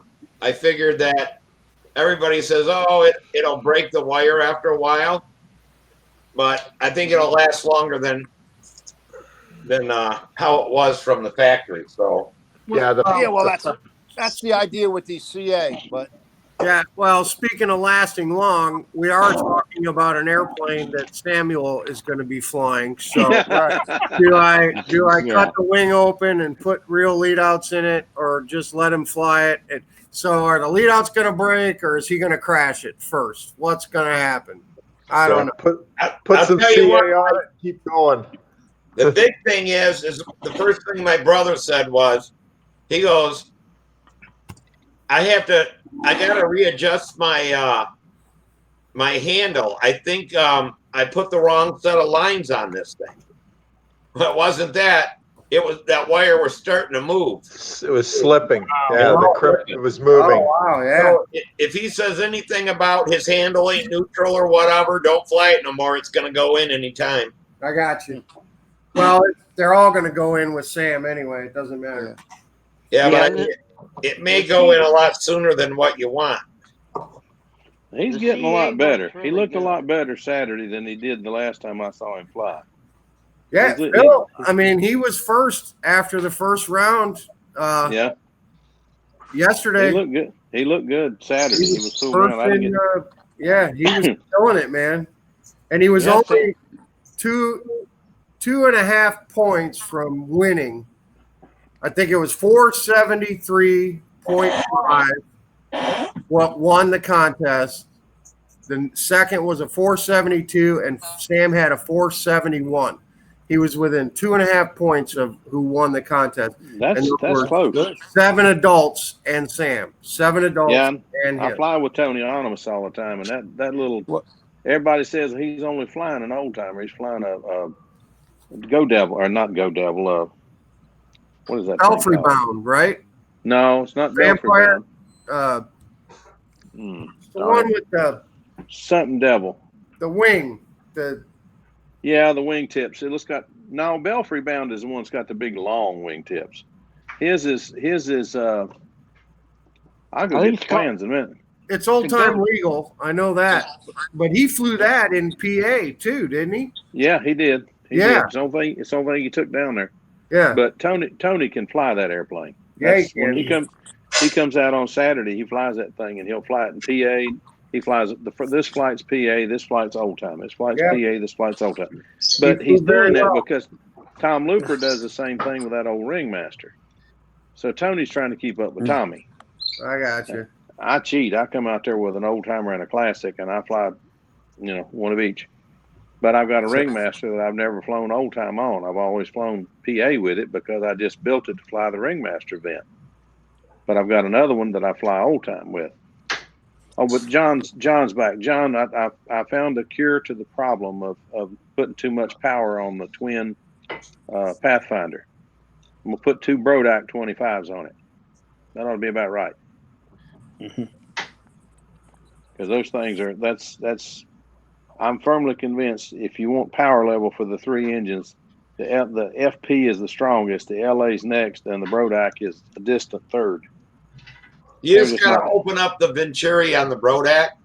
Open up to the same size as the LA 25. That'll wake up. Yeah. Scream. That'll wake it up. Okay. Oh, yeah. And right now it is anemic as heck. Yeah. The Venturi is way small. Yeah. I built years ago. I built a plane called a Starian, and I built it for a K&B 40. And I put a K&B on there, and I thought that is the most anemic stunt ship. I think a OS 35S would have had more power. So one of my buddies gave me a 40 FSR that Tom Dixon had built and said, "Here, put this on there." Same bolt holes. You talk about a different airplane. Holy smoke. It had some power then. That FSR. Yeah, 40 FSR. Oh yeah. Yeah, that was a good motor. All these Still a good motors motor. are good if you set them up right and get the numbers right. Yeah, well, They all work. Dixon's got that figured out. Most But definitely. I'm playing with There it is something right I there. didn't know. I've got a plane with an. There you go. There you go. There I've it got is, a plane 40 downstairs. FSR. I've got a plane downstairs with a 40 FP on it, and it's a stock FP. If you put that stupid thing, take it apart, take the head off of it, take the head gasket out of it, and put a a Pepsi can, use a Pepsi can for make a gasket out of a Pepsi can, which is thinner than the original. Put that thing back together, and I had hemied it a little bit, but I had not retimed it yet. I've been playing with it, just doing it in steps. Run that thing on no nitro, it runs great. I couldn't believe that thing. I said, my goodness, it runs great. This is the Europeans have known something. We've been playing with all this nitromethane and missing But it the also boat. depends on how you want to run it. You'll never run an FP stock on a 424. No. If they're stock, you have to run it like a pipe motor. Yeah, You put that's true. put an LA-25 Venturi in it, one head gasket, or two head gaskets. I put a thin head, And, one thin in it. Okay, Let well, it run. yeah, Let it but run. anyway, if you run it like a pipe motor, they run great right out of the box. You don't have to do anything to them. Yeah. Basically, Well, just add a head gasket and an LA-25 Venturi. Well, I figured out how to make them run right. Just send them to Tom Oh, Dixon. Let him do exactly. it. Exactly. Yeah, that's another way. But see, Tom will set it up to run like a 424 brake. That's great. They work that way. But I mean, if you don't want to do that, you need to run it as a pipe run because it won't do it box stock. What that the FP40? Yes. Yeah. No, I tried. Too many people wanted to make them run like a big fox. Yeah. And they don't do that. You can't do Won't that. do it. What you're doing, Russell, is probably far better. And run it on FAI fuel. Some of them, the Japanese designed it for that. Yeah. Well, everybody in the world does it, but us. We're about the only country that flies nitro. That's because nitro is so expensive everywhere else. Mm-hmm. Mm-hmm. Well, if we didn't have all these top fuel dragsters, it would be here. Yeah. But speaking of Tom Dixon, uh-huh. Of course, my order from RC Japan of all my LA-46 parts showed up while I was in Canton. I got a nice box from RC Japan with brand new cases and all kinds of goodies. Wow. So, well, Sam busted a case at the Nats. He smacked one in at the Nats and broke a case on one of the Dixon motors. So I ordered one case for that, and I started going through my parts, and I had crankshafts and connecting rods and pistons and liners and heads in my stash, and I was like, well, man, if I just buy two more cases, I got enough to assemble two more LA-46s probably. Wow. Just with my spare parts. And so since I was ordering one case anyway, I ordered two more and the other little doodads to go with it. So I'm going to repair the one that I'm going to take all the innards out of the one he busted. And then I'm going to assemble two more and send them off to Tom for his handiwork. So we'll have two more of Tom's LA-46 reworked motors. You can lay his healing hand on it. Brian Gardner made piston and liners for the FP40s. If you wanted to run it, that'll run a 424 brake. Yeah, well, they're the same as Tom Dixon's. They're the same numbers. Oh, it's the same numbers? Yeah. Yeah, same numbers. Yeah, but aren't Brian's stuff Yeah, AAC? Yeah. Oh, maybe so. Yeah. That may be so. Yeah, Brian's stuff is AAC. No, his Brian's are I ABC. didn't know that. They're ABC. No, Okay. ABC. Yeah, I didn't know that. It's ABC, but they come with a head. His quality, his quality is second to none. It's unbelievable. Okay. I must have bought at least 20 to 30 of his liners and all different engines, and they're fantastic work. I mean, I didn't realize that Brian Gardner was a big time flyer at one time, and oh really? Yeah. Yeah, it was on YouTube. It shows him flying indoor electrics in his wheelchair. Oh really? Yeah. Yeah, I didn't. That's what. I guess he got in a bad car accident or something. Motorcycle. Yeah. Oh, motorcycle. Yeah. But that's what's powering my Nobler. I have an LA-25 in it with Brian Gardner's piston and liner. Nice. And then I won intermediate stunt with it about a month ago with it. Wow, I like your header. Is that a height? What's that? No, it's a header. Oh, it's just a header. Oh, okay. Al, It's a yes. Yep. there's 2 Brian Gardner LA 46s that I assembled from new parts with his Right. piston and liner and head right Oh, there. you dog. Awesome. Yeah, You that's those dog. fan. Yeah, Have that's you those run yet? fancy heads. But Yep. no, they're brand new and they're not for Sam. They're for me. Okay.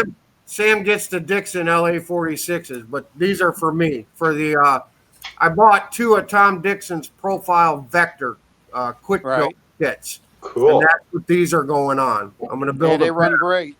Yeah, they're I brand new. I assembled them last winter, but they're still waiting for an airframe. But yeah, Well, I jumped on did the. you see that thread on Stunt Hangar where the guy had the parts from LA 46 and oh man, what a disaster! So I said, just send me everything you got, and he had Brian Gardner's piston and liners. So I rebuilt this engine for him, put it back together, set it up, put it in my Vector, flew it, ran fantastic, and I mailed it back to him. Yeah. Did you Any see of that the- thread on When I go to Stunt Hangar? run these, when I go to run these, Al, I'm probably going to be calling you for some tips. Yeah, You know? well, yeah, no problem. Yeah, it's just basically you're the easiest prop to start out is the master. I mean, APC 12 1/4 by 3 3/4. Yeah, I got a bunch of those. Start with that. And it depends what size plane, what plane. The Vector 40, the Profile Yeah. Vector 40 from Tom Dixon. The quick build Yeah, kit. yeah. Well, I would start with that prop, and then from there, then you would go down to it was 11 3/4 by 4. Between those two, that's basically that's it. You could see as you can see on my Vector right there, that has a Brian Gardner in it, and you see I have a master air screw 3 blade on there that I cut down. It's 11.6 that I cut down to 10.6. I cut it down to 10. Okay. And it works really good. I was Unless just looking it's at really, those. really. Go ahead, Al. Unless it's really windy out, you don't want to use that 3 blade on a windy day because it really winds up in the loops. So a windy day, I go back to the 12 1/4, 3 3/4. I was just looking at those MA 3 blades on Tower Hobbies tonight. My brother-in-law sent me a gift certificate for my birthday, and I was like, "What am I going to get from Tower?" I ended up buying $50 worth of epoxy. Well, you can't go wrong with that. No, I ordered like 3 9-ounce bottles of 30-minute and 3 9-ounce bottles of 5-minute because. Especially with Sam, we go through a lot of 5 minutes. So, and I already had enough glow plugs from his gift certificate last year. So, Tower just doesn't have a lot of stuff that I really use, other than adhesives and glow plugs. There's really not a lot to buy there. Right. So. Well, you can see I've been buying. I bought they were on sale, so I bought a bunch of the 3 blades, and I'm cutting them down to different sizes, to use on a plane, anywhere from 9 3/4 to 10-inch. I even put it on the Brodak 40. It works great too. It works good there. Yeah, I was looking at props, just thinking combat props, 8s and 9s for speed limit. But I talked myself out of paying $3 a piece for props from Tower because I can buy that stuff at RC swap meets for $1/4 a piece. Right. I buy my combat props at RC swap meets for $4. I got one that I'm in the middle of balancing now. That's I'm cutting it down, trying to mess around with it. I've got that balancer coming to me right now. It's being shipped to me as we speak. Yeah, that and a PA40 pipe are coming to me from out of Florida. Okay. Bill Rich. Bill Rich is selling a bunch of stuff, and Peabody helping get rid of it. It all depends on flying style. I mean, of course, you can go out and spend $50 for, carbon fiber, whatever, 3 blade or more. But I mean, something like this, you could hook up. It works really good. I mean, I noticed a big difference in the way the plane flies with the 3-blade. More stable, in the air. But, Speaking of props, on my YouTube channel, I have the when you announce the prop tuning video. It's really good, full of information. Hey, Rusty came in. 2-hour video. Who's here? Rusty. Yeah. Yes. He's Right. just checking up. Where'd he go? Yeah. Where'd he go? The thing said Rusty came in. There he is. He just hadn't turned his camera on yet. Here we go. Had to turn my mic on too. Okay. Yeah, I dropped in Friday night on the Wi-Fi down at the beach. I don't think y'all could see or hear me. No. Does anybody remember hearing me Friday night? No. No. Well, how the heck are you? Yeah. You doing okay? You doing okay, Rusty? Oh yeah. Still hanging. Vacation didn't, how you doing, Rusty? Vacation didn't wear you completely out then, huh? No, well, vacation from your vacation. It did work on me. Vacations can be exhausting. And yeah, I'm from the times of it. It all started with loading the car. Oh yeah. Yeah. I generally need a vacation from my vacation. I'm a master stevedore, and I can load a car and get everything in where a lot of people never could do it. I always My wife's started like that. trying, and I was limping and gimping around, and just decided to say, here, let me do that. Was August That was like that 8th, one year I think. at Brodeck with that little Kia Sophia. I brought back 13 airplanes. Wow. In a Kia Sophia? Holy moly. I had them things stacked in there it took me a couple hours to figure out how to get all of them in there because I was afraid I was going to have to leave some of them. And there was still enough room. I had it done to where Samantha could lean her seat back and sleep. Wow. Pretty impressive. Good gracious. But I had to take all the landing gear off the airplane and all the propellers. You are the Blibby master, that's for sure. But I got them in there. Like Rusty says, it can be done. You just have to try it 1,000 different ways or whatever to get it in there. I have to lay everything out behind the car and judge it by size, shape, fragility, and weight.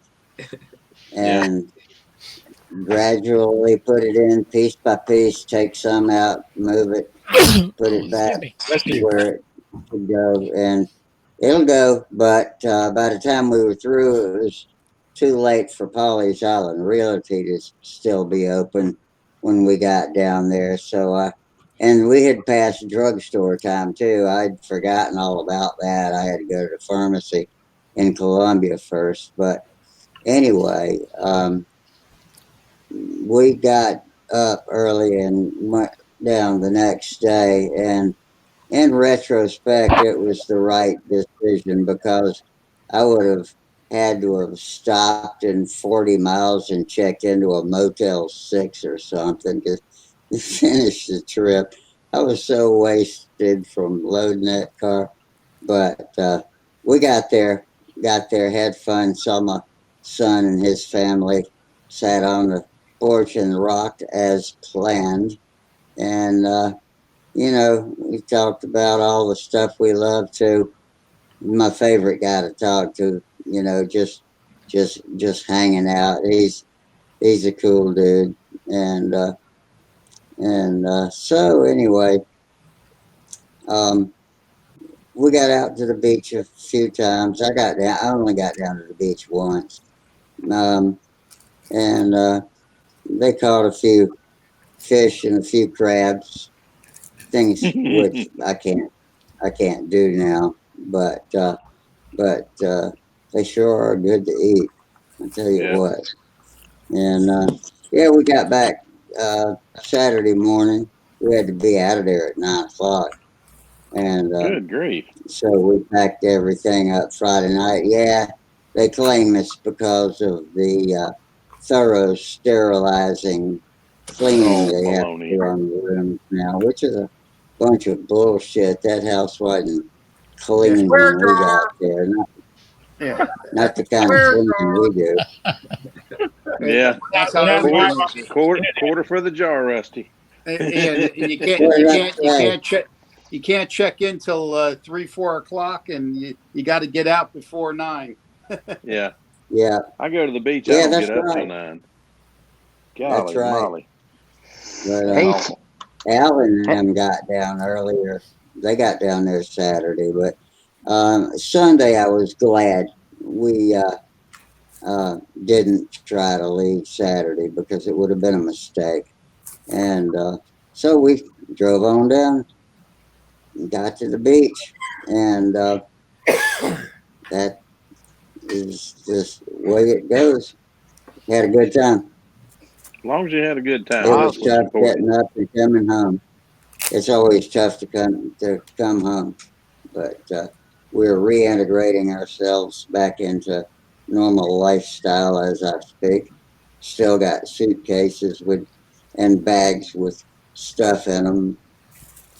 About half of what we didn't use. Mm-hmm. Well, guys, I'm out of here. See everybody Friday.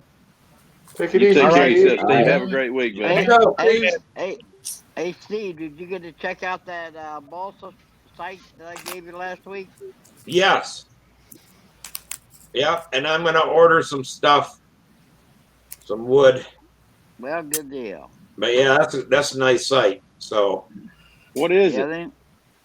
It's just balsa wood. You can still get stuff in 48 inches. I'm so tired of scabbing wood together.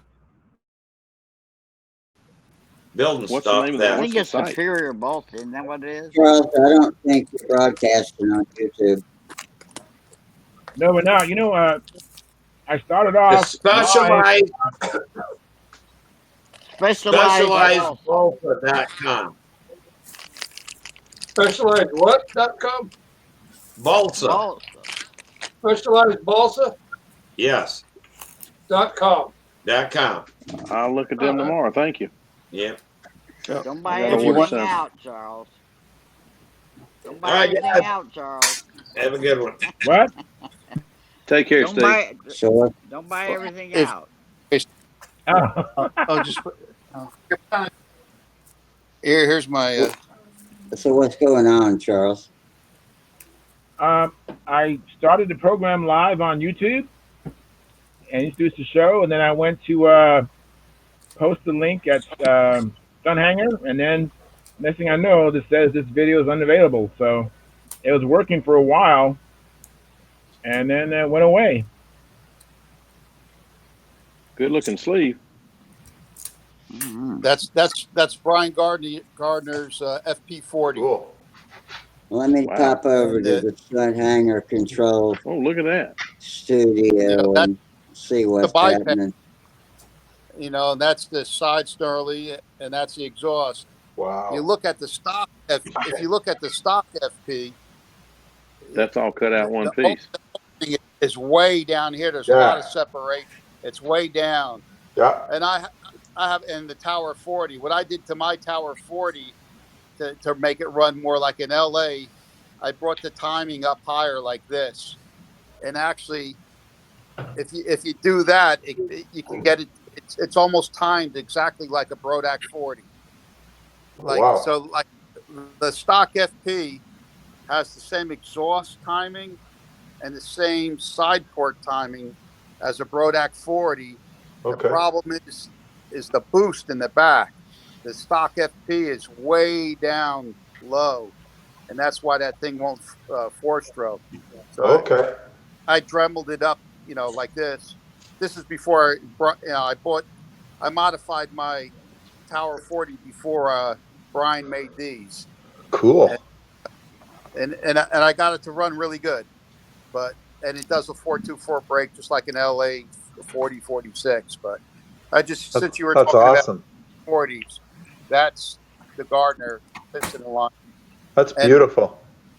Nice looking bush rod in that thing too. That's absolutely gorgeous. Look at that. Yeah. Like jewelry.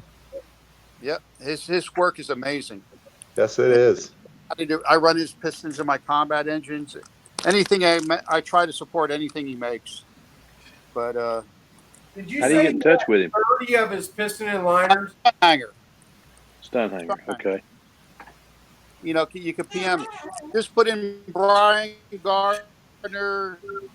You know, and he'll pop up. And real nice guy. He gets back to he's in Australia, but he's always doing a run of something. Guys love his Tiger 46 piston and liners. Yeah, actually, that's how I discovered them. I did. My friend asked me to get him one of those, and I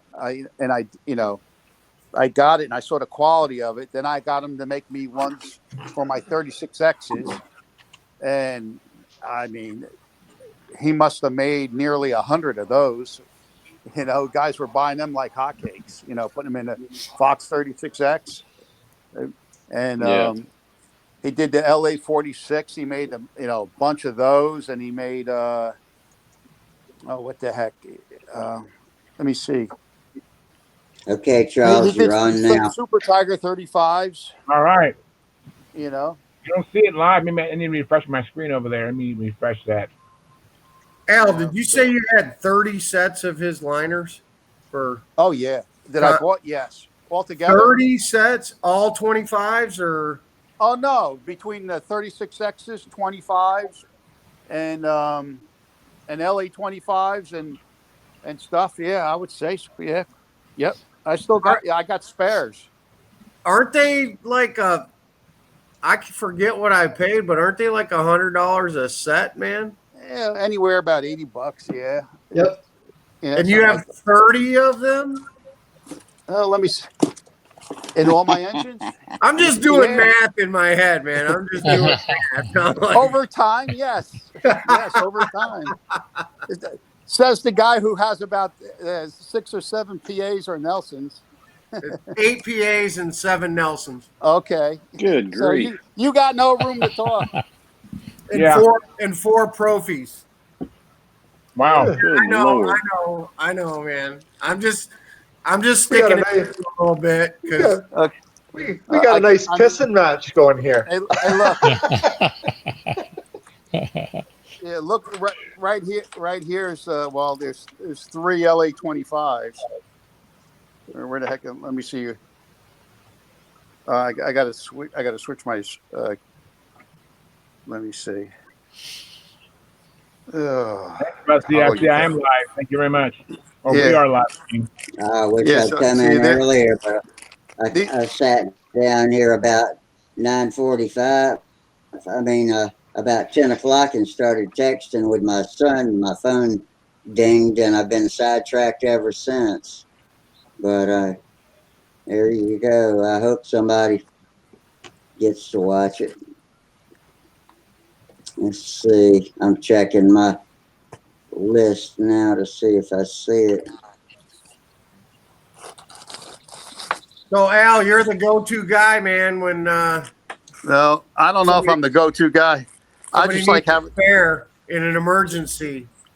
See, there's I have 4 36Xs left. These are the 36X. The anal part of me would want to find cases to put all those in. That's what I would want to do. I would want to put every one of them in a case. Yeah, well, and then he's amazing. He makes liner shims and head shims. Yep. Because I like to retime the engines for maximum performance. I set them up. I play with them. That's awesome. I mean, that's how I got my 36X up. My Super Satan up to 129 miles an hour.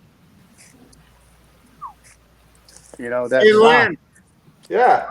We should go to Al's house and give him a few beers and a couple shots of tequila and get him lubed up, and then he'll sure wonder the next morning what happened. Well, he'll share his stuff. He'll be like, "Oh, you are good guys, man. Here you go. Here's some Brian Gardner stuff for you." This dude shows up at your door, You better gotta lock your door. See, this is I feel bad. Here I am at home going through old butchered pistons and liners, trying to find out which ones are the best of the worst and put it all together to make something that'll even run. There's a 36X BB that I did. It has the Scarinzi diamond cut on the intake. Wow. That is Look so at that. sweet looking. Wow, that is so cool looking. Is that ever Yeah. neat? Wow. Oh, geez, Al. I got one 36X left that's pretty brandy new. Could I get the diamond cut done? I don't need the guts, but could I get the diamond cut maybe? Then I polished it up, but yeah, I had to put a diamond cut. I had to put a diamond cut because the plane's called the double diamond. Yeah, I see. Wow. That's is cool. so sweet. Now, how That did he is make cool. the diamond cut Venturi? That's How do you amazing. do that? With a Yeah. file. But yeah, you can do that yourself easy enough. It is done. Yeah, it's done with a file. Hey, Mike, All right. let's see you do it to your new motor. Yeah, do it to your Nelson.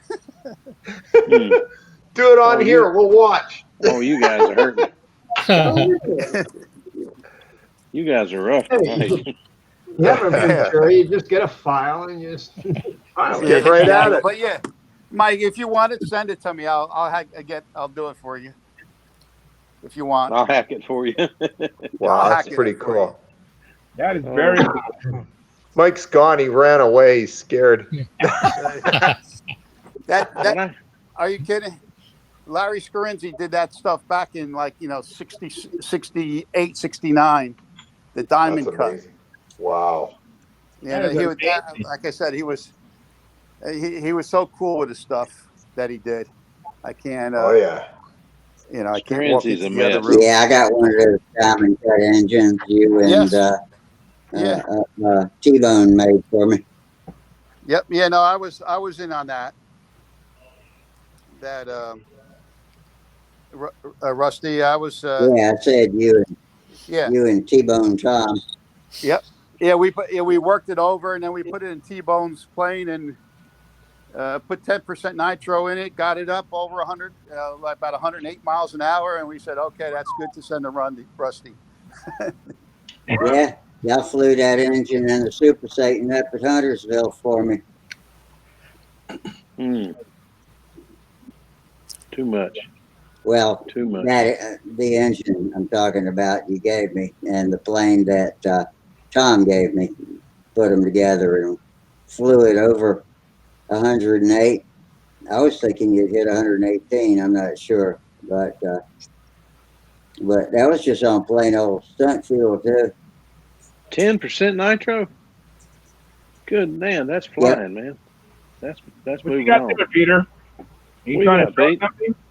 What's that pipe for? Are you trying What's to the show us pipe something, for? Peter? No. Okay. What's that? A pipe? A header? Yeah, it's for the VF46. It seems to be like the VF46 headers are like a very rare commodity these days. And I was looking at them. Looks like a Rojet header to me. This one is for this one happens to be for the VF46. Okay. And I was thinking, I was looking at it since it's such a rare commodity. I don't know what the demand is for these things. And I'm thinking to myself, how involved would it be to make these? And it's not that involved. And I'm just thinking to myself, maybe I should crank out a couple of them. But then if nobody wants them, then why bother? I'd like to have one. Yeah, I'd like to have one You too. Peter, if you want to make money making headers, make headers for PAs. No, I'm not looking to make money. I just recall that just the other day I saw a posting on Stunt Hangar that says somebody was looking for a VF46 OS Max VF46 header with a 1-inch drop, and Randy doesn't have them anymore. And he doesn't have PA headers either. So that's what I'm saying. Yeah, the only thing is I don't have a PA header to copy. That's not what I'm saying. If you're willing to make them, I'll send you one to copy, and I would pay top dollar to have. I'd buy 10 of them from you. Okay, well, let me see what this one works out to, because the ones for the PAs shouldn't be that much different. They're very you- similar. Looks almost the same. Yeah. Can you form that stuff, Peter? Can you work metal like that? Well, what I'm looking at here is, okay, it's a fairly thin wall aluminum tube. Get a tubing bender to make this bend is no big deal. To make the cuts is no big deal. The deal is the the flange that mates against the engine, and it's Not so much out of water jet. quite a tight tolerance. And I'm trying to figure out if this was brazed using that that composite aluminum rod. They have these aluminum welding of brazing rods nowadays that can braze aluminum. You don't have to go through the expense of going for TIG or MIG welding. And I'm just trying to determine what method it was used to attach this piece. Because otherwise, the rest of it, I mean, I have a CNC machine at work. I can knock these things out by the dozens without a problem, as long as I have the, looks like just a little bit under like 3/16 aluminum stock. The rest of it is rather straightforward. Peter, you're on to something, because listen, getting a header for a road jet is no problem because Dubjet will make one, or he has them in stock. But getting any header for any of Randy's engines is impossible. Problem. Yes, it Because he is. does not have anybody making them for him right now. And there's whatever's out there is out there. There's none being made. There aren't any going to be. I mean, he keeps saying, I'll find somebody to make them, but it's been years since when the 75 was released, there was no headers to go with it. Oh. I mean, and they're all the same. The headers for the 61, 65, 75, they're all the same. I don't know about the 51 and the 40 if they're the same. The rear exhaust header is the same. But there just ain't any out there. And you buy them when you can find them, even if they've already been, sometimes they're bent or they've been cut off or whatever, but you buy them when you can, because you make do with what you can get. But if you can make headers for the VF or the PA, buddy, you'll have people lining up, man. I'm not, like I said, I'm not looking to make money off of it. I have a full-time job. I'm just looking at right, sure, trying to figure out, and I think what would be involved in this, and it's not. I think Randy, I think they were charging $39 is what a header cost when he had them. They were $40 a piece. Yeah, of course, Randy has got to make the money. He's got to make his money too. Sure. All right, I'm on this conversation every Monday and Friday. I'll keep you apprised to see what I can figure out here. Yeah. Mike, you making that one for me? He didn't hear you. What? Hey, Mike. What? You making that one for me? No, man. This is the one Sam busted the case on. This is a repair. Oh, okay. With the inners. Why? Do you need one? No, I'm okay. I'm just teasing with you. Hey, Rusty, take a look at this. Who said that? Al Farrar. Oh, cool. That's That looks like an old-time combat. yeah. Well. Oh yeah. This is my. Yeah. This is my design from when I was like 13. That's awesome. I wanted a Super Satan, but I didn't have the means to get the the wood and all that stuff to make it. Right. So I had the plans to the Satan, and I took a voodoo kit, and I cut the voodoo down kit wing to to match the Satan. Yeah. Oh, wow. And then I couldn't make that fancy pacifier compartment.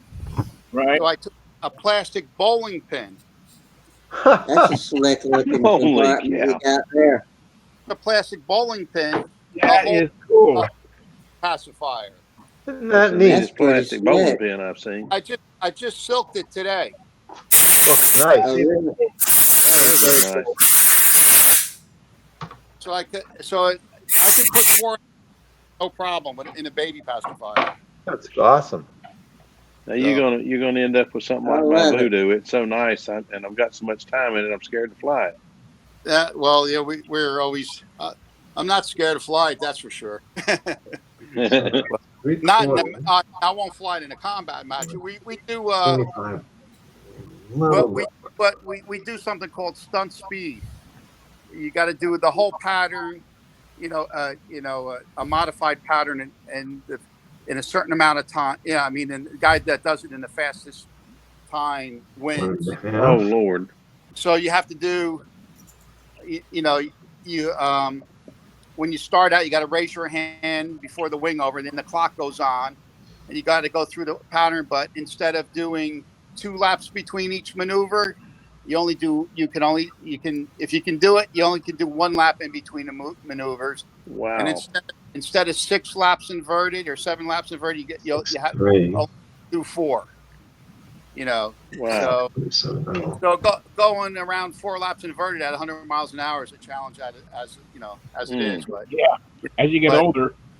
Yeah, right. So, but that's something that we do and it proves that the vintage combat planes turn a lot better than what everybody says. They don't turn, but we are everybody has fun. Guys using Super Satan's Voodoos. Whatever ring masters with Mark 6s on them and stuff like that. We're having a lot of fun. I saw a plane tonight that was from my childhood. I hadn't seen one in 50 years. You remember the Wow? Yeah. Yeah, I saw one of those tonight, and I wanted it something terrible. That was a nice airplane. Yeah, and then there's my friend built those, and also the half-fast is very close to that. Yeah, that's cool. Big Delta wing plane. But anyway. Yeah, I gave a half-ass to a friend of mine, and he crashed it. But this is what I've been working on right now. That's cool. My Jim, who's very good with CAD drawing and has a laser cutter. He took my old. I still have my original plane. And he took it, drew it up on CAD, and cut out all the stuff and framed it out for me. And then, then now it's up to me to cover it and finish it. That looks good. It's a neat looking plane. I like the shape of the elevator. That's neat. Oh, yeah. That paint. When when I was a kid, my mom's house, she had those. Curtains and the cornice board, the covers to cover the top of the curtains. So I think that's where I got that idea from. That looks like, Yeah, it looks like that. Yeah, it looks like custom curtains. Yeah, it does. It looks neat. So trying to make it look. Are your booms that stained? It looks like wood stain in the boom. Is that wood stain or paint? No, that's actually carbon veil on there. There's carbon veil on the booms, and there's some on holding the tank. I'm going to paint those. That's going to be painted. The only time I ever had one like that was stylized like that, it was stylized by my buddy's propeller. Oh, yeah. Oh, usually. Yeah. That looks good, though. I like that. I have plenty of smash combat planes, believe me. Oh, God, I did, too. Shoo. Mid-airs, all the time. But actually, I just flew combat 2 weeks ago and got away with 1 plane for all 4 matches. I was lucky.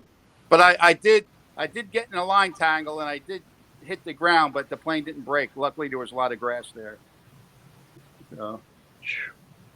I'm always amazed that the guys who fly that stuff go out there and take off 130 mile an hour, so it looks like it is, and then sit there and just fly big figure eights, lazy eights, whatever, and then the other guy finally gets in the air and zip it, baby, and it's over. And I'm sitting there, what the?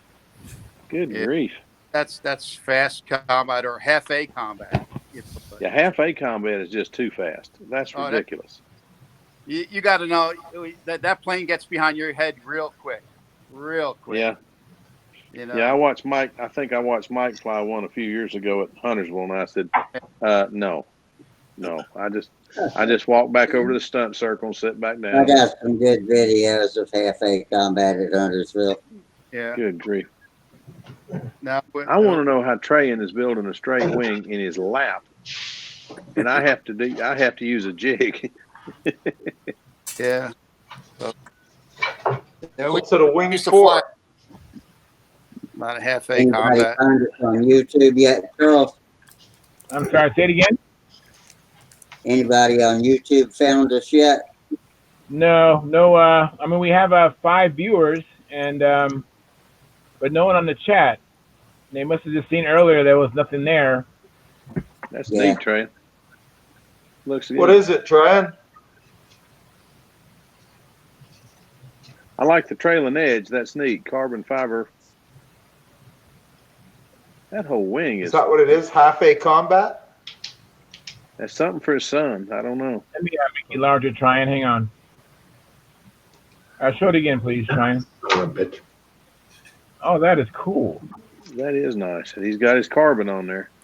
Trailing edge out on his spars. That's nice.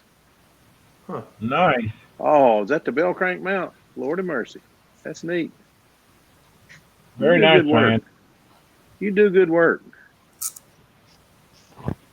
Oh, that is Wow. nice. Wow, that's amazing.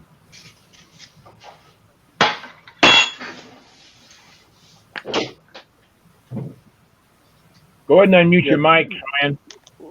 Can't hear you. Unmute your mic. Trayan, Can't hear unmute you. your mic. Yeah, I can't unmute you. I can only mute you. Okay. There you go. Now we can hear you. Now, this is just a little plane I'm making for Alexander. And I'm trying to make it more indestructible. if I can manage to do that. Good luck. Good job. Yeah, good luck with that, yeah. Yeah.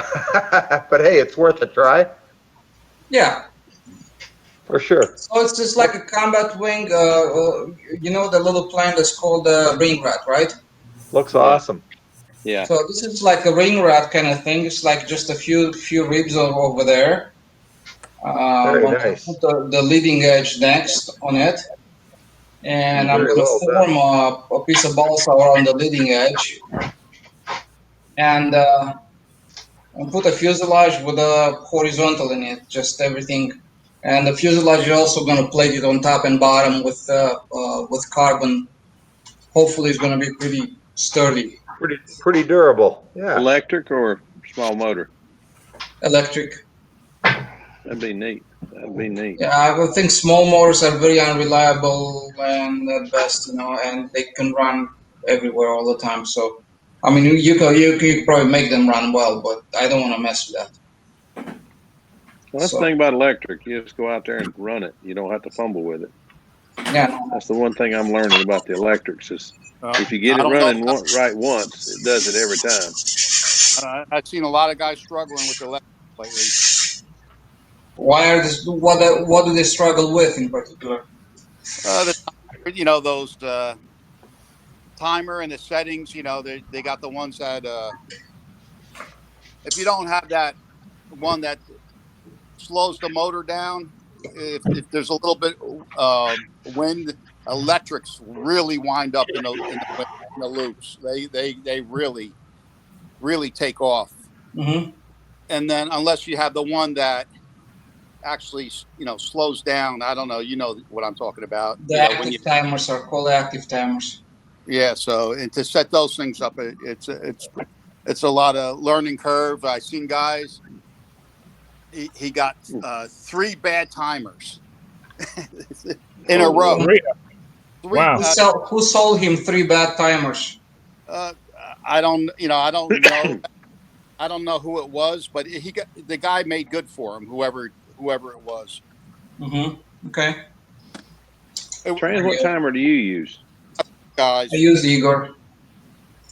So, but anyway, so after going through all that, stuff, finally we got it running right. It took a lot of work, but and a lot of flights, but it's not. You got to know what you're doing. It's not plug and play. Well, there's a learning curve, but then there was learning. You guys want to see this too? Yeah, that's neat. Oh, very nice, Tryon. Look at that. Job. Very nice. I mean, there was a learning curve to figuring out how to make a Fox 35 run. So Oh yeah. I don't worry about the electrics. It's not as bad as learning to run a Fox. And there's And one then thing I've learned about the electrics: you don't have to stick your finger in it, so you don't get hurt near as bad. and then they tend to run hot, overheat, and shut off. You got to have a lot of cooling in them. Tryon, That's because you pick the wrong motor. Tryon, you're a much more. You're I much see all more. these motors, all the whatever they're running, Well, trying Tryon all- had some guy another fella flew Tryon's motor Saturday, and when he landed it, Tryon picked the plane up and he says, "Feel the motor," and I reached in it and stuck my finger on the motor.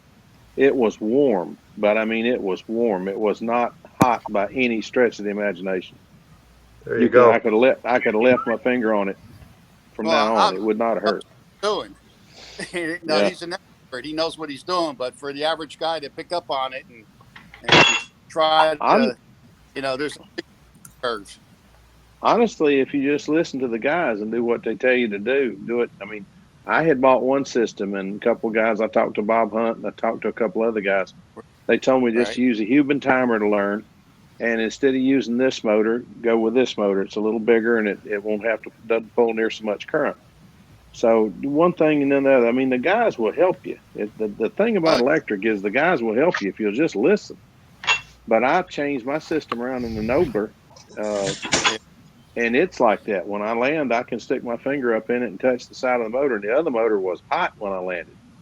And the other motor was about depleting the battery. And this one, I can almost get 2 flights at it. I'm just using a 2800, so I'm not using anything fancy. Yeah. Yeah, that's the whole trick of it. As soon as you use a bigger motor, what happens? It draws a lot less amperage. Then the battery works easier, so the battery doesn't have to pump all that juice out of it. So the battery doesn't get hot. The motor doesn't get hot. The ESC probably is oversized at that point already because you use a small motor before that, and so the ESC doesn't run hot. All that heat, it's wasted energy, and which you don't waste anymore. Plus, the motor needs a lot less juice into it to produce the same speed, the same flight, that you're used to. And in general, I think it's all being born from the first change when they first try to convert IC setups to electric. And the problem is that the IC motors, they have about 35 millimeter between the crotches. So the biggest electric motor that you can put in between them, it's a 35 millimeter diameter electric motor. And the longest that they make, I think, is a 48 millimeter, which is the axis that most of people are using. 25, 28, I don't know, whatever the heck the name of it, or it's 35, 48. It's another motor. So and then they needed to put these 3-blade props that they had on the plane before with low pitch and turn it to high RPM. Well, in order to make the little motor put the power out to turn the 3-blade at 10,500 RPM, 11,000 RPM, you need a lot of amps now, right? Yes, you do. You need a lot of amps, and then because the motor is eating all the juice, now you need a big fat battery. Not only, and the battery has to take care of provide the power to the motor, provide the and also compensate for the excess heat, which is lost energy, anyways, right? So that energy has to come from somewhere. Where is it coming from? From the battery. So the battery gets bigger, and it's just like a vicious cycle. Electric motors are supposed to be run slow. They are not. Electric motors give you maximum efficiency at low RPM. IC motor gives you maximum efficiency at high RPM. So the way you approach one versus the other one is completely different. So well, I mean, it works. Yeah. So it's a whole. I kind of like learning something new anyway. I mean, something different is. I'm not bored, but this electric has been a lot of fun learning, and I'm just flying an Obler with a, I think it's a 28 something. I've forgotten what it is in it now, but anyway.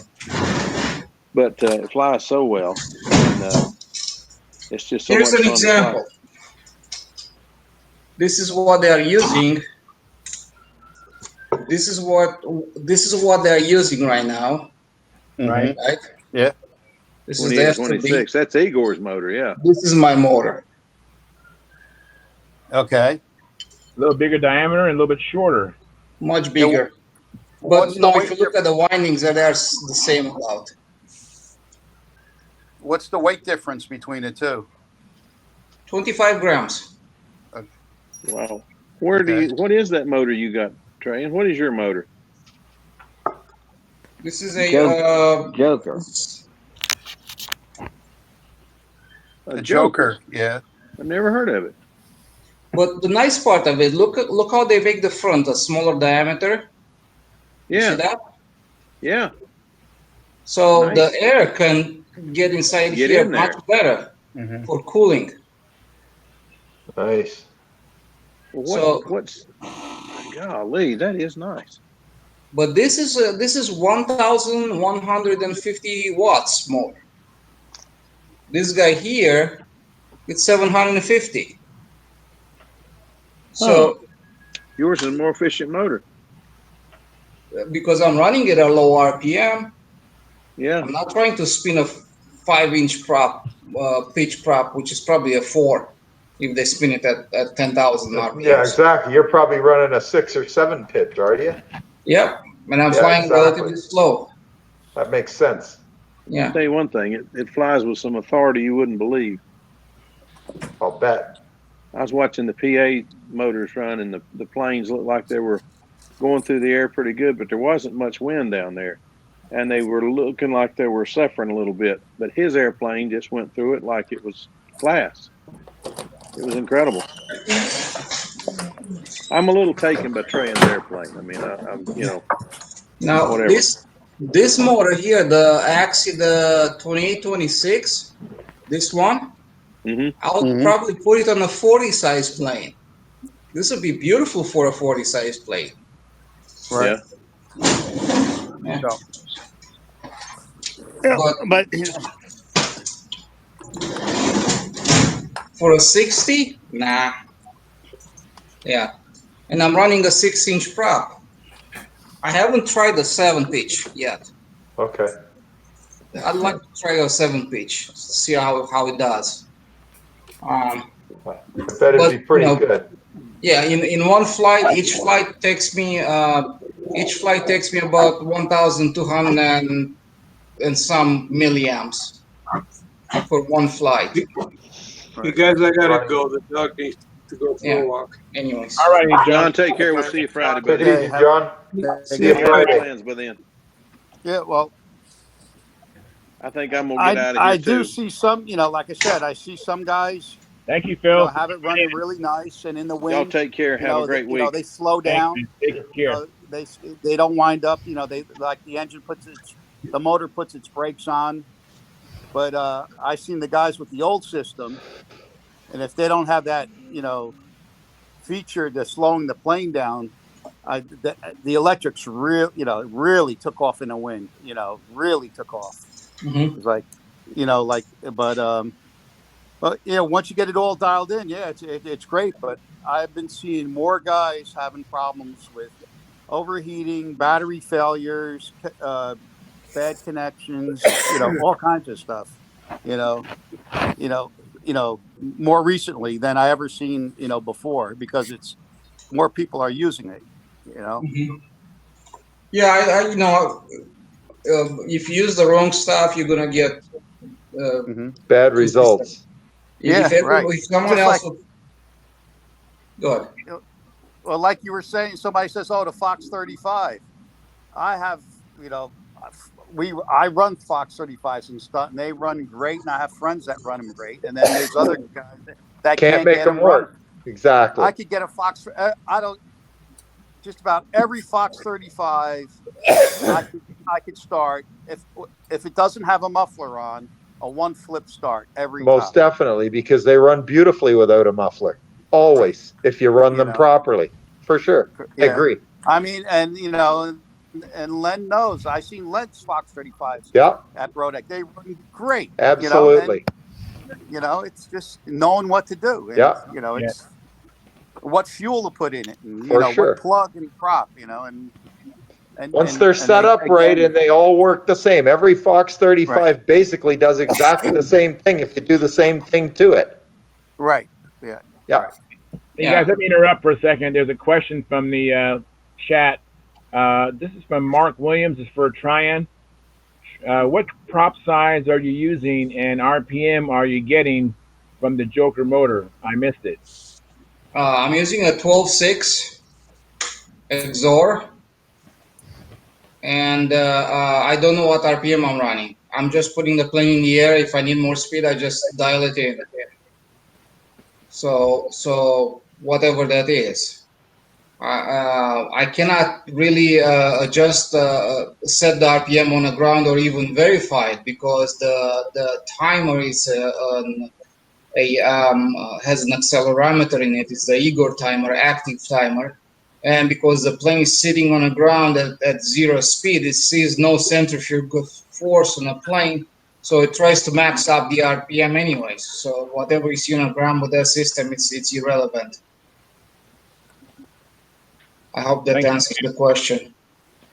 But long story short, if you go for a 60 size plane, anything in a 60 size, I think it's a 42 millimeter diameter with a 50-inch body, and you're probably looking at around a motor that's over 1,000, even 1,100 watts on it. I think it's going to be running effortless in a plane and just pull just about anything. So that's the way I would look at it. Thanks, and these motors are relatively inexpensive. I'm a cheapskate. Yeah, I can say that. Yeah, but I haven't had a problem with them. I fly them. I have the same motor in a plane for the past more than 2 years, and I've been flying it more than I usually do. What is more than I usually do? It's just, you know, maybe I have about over 200 flights on it. I'd say I didn't count them. I don't know how many I have, but I think it's over 200. But I never had a bad motor run yet, and it's running great. It's running cool. It doesn't produce any heat. It's very efficient. Because it's big and the prop is relatively small for the motor, then motor will spin a 16-inch prop no problem. But 16-inch prop versus a 12-inch prop, it's completely different power level that's required out of the motor. But because the prop is so small for the motor, I mean, just like it's running very easy. I could probably use a 33 amp ESC on the plane, but since I'm not hurting for the weight, why change? I could probably run a smaller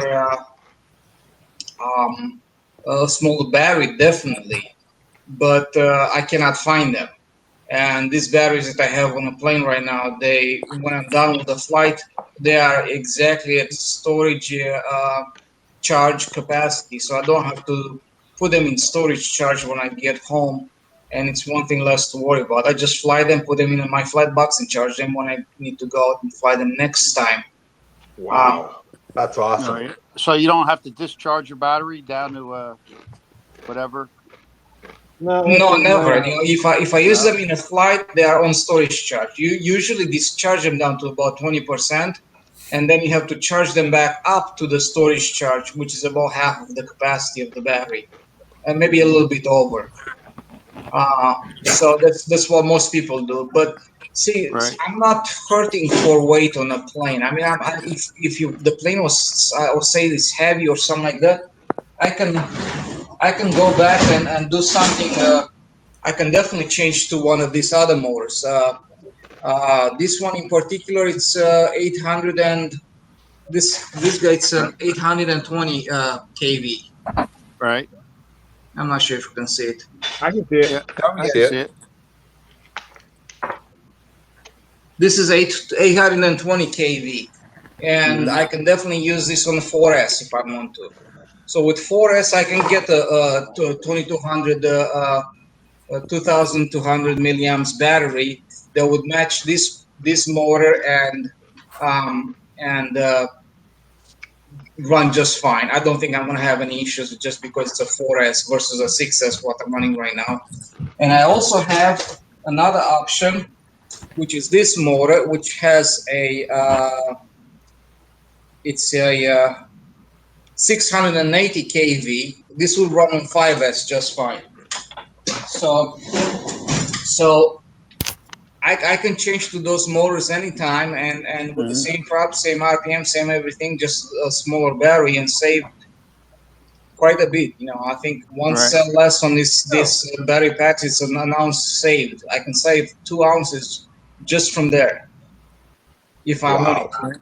I don't need it. You know, it's like because to me, what does it mean to me? I have to buy batteries. That costs money, right? I have to add nose weight in a plane. Yeah, right. So Doesn't make any sense, right? Right. Then yes, I can move the battery forward, but I probably have to move it outside of the nose to balance the plane out, which doesn't make any sense yet again. Then I would have to, when I get back home from flying, I would have to put them on a charger to put them on storage charge, so I have to worry about that. And I'm looking at all this stuff, and I said, why change? Yeah, It's a whole new. If you got it flying the way you want it, and you have to start retrimming, like you said, if it's a lighter battery, you got to move it forward or add nose weight. You know, you're not gaining anything. Yeah, exactly. Now, on the other hand, if you have a plane that's weight sensitive, right, and you want to make it lighter or something like that, then this makes sense, you know. Stuff like this would make sense, but expect to put the battery very close to the nose because it might even have to fit under the motor somewhere. Right. So the cowl plane go ahead. The plane that I was involved trimming with, we had to move the battery.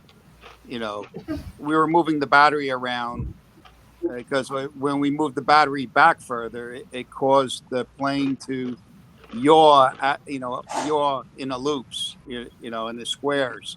So we had to, you know, it was like the back of the plane was pushing forward, so we had to keep on moving the battery up closer to the nose. You know, we were trying to find the ultimate spot, you know, where the weight to carry that weight, because it was doing a lot of, when it came out of the squares or the loops, or certain loops, you would see the plane like the back, the tail wanted to come to the front. It was yawing, you know. Right. And we were moving lead outs everywhere. We had all the way front, all the way back, in the middle, and then, you know, we're just moving weight, and finally, you know, between that and then getting the power coming in and off right and all that stuff, and we finally got it, you know, really nice. But it wasn't easy. It wasn't Al, easy. What type of system were you actually using, Al? It wasn't my system. I don't really know the names of all that stuff, but it was all the best of the best that's out there. That's all I can tell you. So it was like a Fiorati active timer or Igor active timer? Correct. Okay. Yes. That's odd. Yes, and he had two bad ones. Had to then end up borrowing timers from other guys. And, oh my God, you know, it was just you know, but you know, they made good for him. But you know, it was all it was a challenge. That's why the point I'm getting at. It's not plug and play. You got to know what you're doing. Well, you know, you just told me that the timer was bad, right? So obviously it was working normally. So it's going to give you grief because you're trying to fix it and you don't know how to fix it, and you know, it's like, for me it was had two bad timers back to back. Yeah, you see, my timer that I got, my first one that I got from Igor, worked perfectly from day one, right? Mm-hmm. And all I did, I just put it on a plane, and then I figured it out that I messed up, that I put it upside down because it was slowing down on top of the loop and was speeding up on the bottom. And I said, this is not right. That's what was happening to us. Yeah. Oh, you have to flip then- it over, man. You just instead Yeah. of put like that, you put like that. Yeah, and then we got it. Then all of a sudden, then it was putting the brakes on real bad at the bottom of the loop. You know, we were just trying all different settings, and finally hit it. You know, finally figured it out. You know, but Yeah. But normally, usually if you don't have any of that stuff, so say if you have a proper motor for the plane, and I think that's the most important thing to put the proper motor on a plane. And I really think a 4250 would be a very good size for a 60 size plane. And Cobra has a different names for those motors, but look at the about 1100 watts motor, 10 to 11, maybe 1200 watts. I don't think I'm gonna find a 12, but they're in 11 something. And those motors, with a 12-inch prop, they don't even break a sweat, and they run they no issues over there. Yeah. Because of that, the ESC is going to run very easy. The motor is going to accelerate very fast and respond to anything you give it really quickly. The battery has an easy time to keep up with the demand, and nothing gets hot, and everything works fine.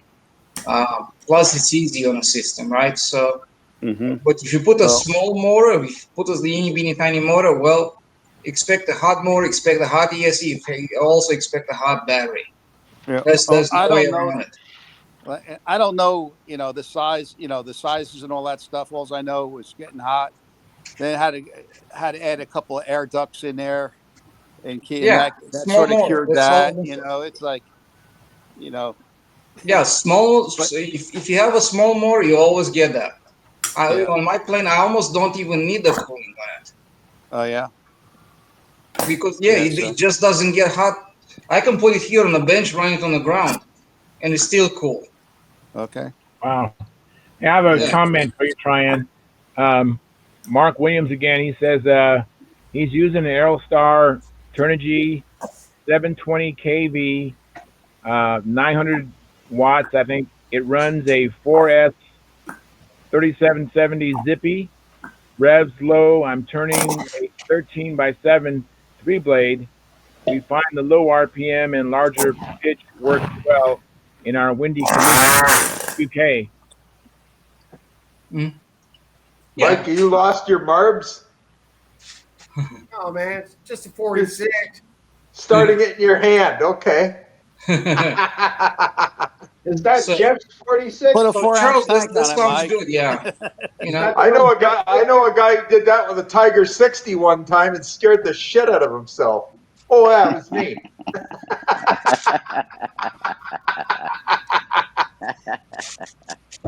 People haven't forgotten. They're still laughing at me for that one. So is that for like 60 size plane? Mark, do you hear us, Mark? Tryon has a question for you. Go ahead and respond, please. He says, no, 3700, sorry. I think it runs a 37 instead of a 3770. It's 3700. Okay, I'm lost. 3700 milliamps or what? Start typing, Mark. I'm waiting for you to respond to Tryon. Well, one of the things that I have noticed, I run Igor, my brothers run the Fioretti, we both run the KR timers, and we both run the Huben timers. The Huben timer is the easiest to use because you have a programming box, and you can basically just set it in RPM mode if you get a Schultz or a Jetty spin motor. Or a Castle ESC, I'm sorry. If you get a different type of ESC, you have to go into a compensated mode, but it's still relatively easy. The KR timer works a little different in that it has a lead that runs directly to one of the motor leads, and it measures the RPM right off of the motor. Yeah. those systems are a little bit less expensive. They don't use an accelerometer. They're using the motor, and you still get that boost. But just like with the Igor system, where you have an accelerometer, or the Fioretti, which also has an accelerometer, you do not want that gain, how much boost you get, to be very much. An Igor system, um, I would recommend, you start at like 5% gain and then play with it a little bit from there. You may actually find that you even go lower. And that'll be what controls and the same thing is true with the KR, even with the motor, with the wire to the motor. You have to adjust that sensitivity, otherwise you can get the plane to speed up in the wind. But once Yeah. you get it dialed in, it really does not speed up in the wind. It's acting like a brake, which is how Oh, it's geez. supposed to act. Right.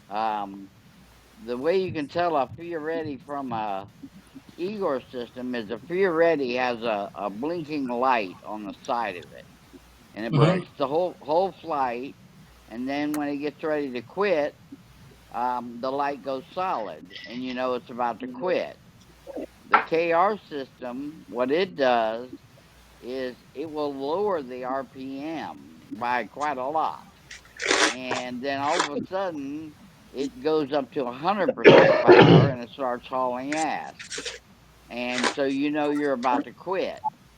The Igor system with the jetty spin, it has no warning whatsoever.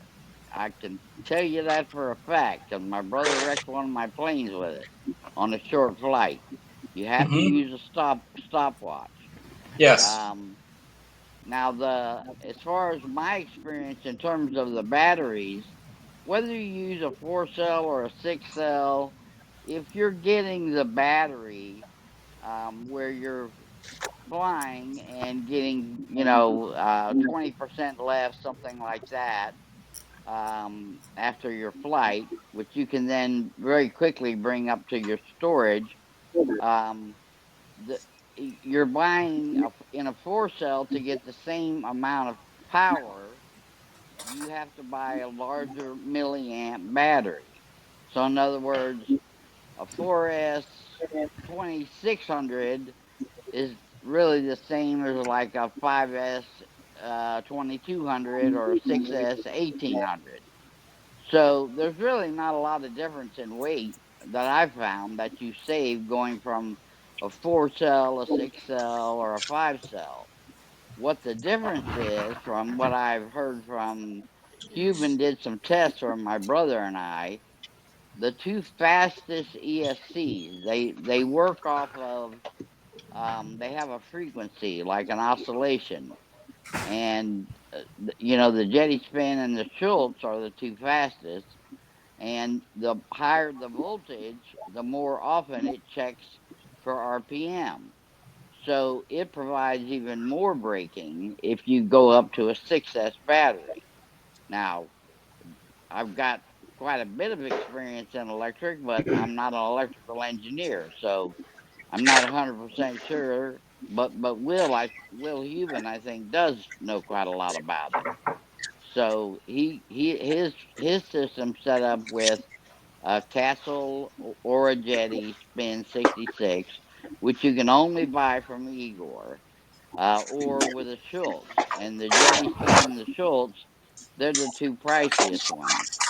The KR timer, which is the cheapest setup, can use just about, they tell you can use any ESC in it. I do know some guys that have had a little trouble with those. Just, not the most reliable timer necessarily all the time. But in general, that's kind of what I see. And I kind of agree with Terrain too, that you try to put the biggest motor you can slap in that thing. Train's plane actually has an extra wide fuselage in the nose to accommodate that big motor. And I can tell you firsthand, I felt the motor and I felt the battery. And if they're 110 degrees, I would be shocked if they're more than that.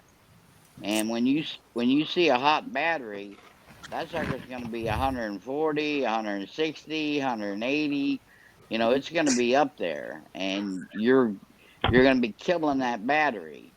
Yep. And the other thing is that if you go out to the field and you fly with, say, you take 6 batteries with you, well, you better fly all 6 of them. If you don't, then if you're smart, what you're going to do is when you get home, any battery you haven't used, you better put it on a discharger. And we don't use Not lithium ion. no, not lithium ion, but mostly we're dealing with lithium polymer batteries, which are different. And because what happens is that, and I can tell you from personal experience about this, a Thunder Power battery is one of the lightest batteries you can buy. It's also one of the most expensive. But if you leave that sucker charged for a week and go fly again the next week, you make that a routine, I guarantee it's not going to be very long before that battery looks like a cylinder, not a rectangular battery. Yeah, right. So I know that one. yeah. So what we did is we just took some 50-watt quartz bulbs. We do a series of 3 of them on. There's 3 on one side, 3 on the other side. And we measured it, and it takes about 5.5 minutes to totally discharge that battery to storage voltage. They make little timers I was talking about. That'll be for Will DeMero. I call him the battery doctor. He has Thunder Powers that are 5 or 6 years old that look like they just came out of the package, and they have hundreds of flights. And he's got a logbook a mile long. So when he talks to me about batteries, I listen. And I can tell you, all my Thunder Power batteries that I got on every Black Friday, they put them at 50% off, and so that's when I buy all my Thunder Powers. So while I agree with Train on the bigger motor, because there is no doubt, a lot of the Europeans, they'll use Igor's system, but they use the big 2512s, Plettenberg motors, which is pretty close to the size of the Joker that you have. I'd have to go look on their site to see what the actual diameter is, but it's a big motor. It's a horse, and you have to get the right KV for the prop you're going to run, and you have to get sorted out with the ESC as well. And make sure it's no different than an IC. I ran, since I've been a kid, I've been running IC motors. It's no different. You have to provide cooling. That's why Train has cooling holes in his spinner. That's why True Turn makes cooling spinners that are super lightweight. And that you need to have the proper channels inside your airplane to move that air around. And you want at least usually, the general formula is you want 2 parts of exhaust air to 1 part of intake air. So, they all work. The KR is the cheapest, but the KR is the hardest to program because it's got a light stick and you got to sit there and count lights. The others have programmable boxes where you get to do that. Peanut butter wafers. What's but that? the dischargers, Charles, the did you main thing unmute with me? your batteries. I'll try, Mike. Hang on a second. I'm just asking if you unmute. I'm sorry I started that motor, man. I just had to No, be. actually, Tony Gago thought that was very cool. Can you do it again? Yeah, I can do it again. Rusty's eating my favorite snack right there. The He's motor, peanut butter wafers. The sunshine Okay, is my favorite. I was snack. just showing the off. motor butter wafers. These things are great, man. I can't unmute you, but you sound like you're coming through all right. All right, guys, I gotta go. Good night. See Hey, you, good night, Trey. Ryan. All right, take care. See you Friday. Okay. Have a good night. Yeah, Yeah. I'll see you guys later too. Got work tomorrow. Hey, Jim, before you go, I got something Yeah. to tell you. Are you working off a tablet or a Chromebook? I'm working off an iPad Pro. An iPad Pro. Okay. So I'm using my daughter's Chromebook and I was having volume issues myself. If you go to Google, I'll go. there are tools you can use to boost the volume on your devices, like for tablets and Chromebooks, because they all have a default setting and you can only Okay. go so high. But if you just Google volume control for my iPad, Right. you Okay. can install an app through Google that it'll be up in your toolbar and it'll let you turn up your microphone and your volume. Okay. Well, right now I'm running a set of AirPod Pros, so the mic is up pretty close to my mouth because it's in my ear. It's really, really quiet though. It's really quiet. Yeah. Compared to And everyone else. But like I said, Google makes an app to boost, to amplify your stuff. And you might want to look into that. That's all I'm saying. It's free. It doesn't cost anything. You just got to install it and then you can zip up your mic and your volume. Well, Jim, what's your location? I'm in Tampa, Florida. Oh, Jim, you're right by me. Yeah, I know, Peter. I'm gonna come check you out one day. Terrific. Well, We're we're all gonna be together at the King Orange, right? That's true. Yes, Peter we and are. Jim. Yeah, I plan on going to King Orange. We're all gonna be at the King Orange, man. Yep. Yeah, we got the official word yesterday. They're renting a big tent. We can't use the indoor facility. And, we'll have to take the normal COVID precautions, but it'll just be hamburgers and hot dogs. We're not going to spend a ton of money on trophies. We'll do something fairly nice, but, we haven't been able to try to raise any sponsorship money to give cash prizes again like last year. Or give the real, our concourse trophy last year cost $400. Oh, That eagle, that crystal eagle, it was beautiful that Orestes won. So, but it'll still be a nice contest. Jim, Sam, and I are. Where's it being held? It's in a little town called McAlpin, Florida, and I'm working on the flyer now. I just found out yesterday. And so I have to make a few changes for this year, but it's like I-75 and I-10. Okay. It's halfway between Lake City and Live Oak. And it's hard to get to, so we'll have little signs out and all that kind of stuff. I'm thinking of I work for a defense contractor. And they're always trying to like promote their products. Yeah. Basically their business. Right. I mean, they basically put up billboards and stuff. And if you're looking for sponsorship money and it's not a whole lot, I may turn around and pitch it to our executive board. Yeah, absolutely.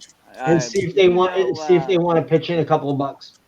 One of the closest places, in fact, it's right across from my office here, is Aero Simulation. You know who they are, I'm sure, Peter.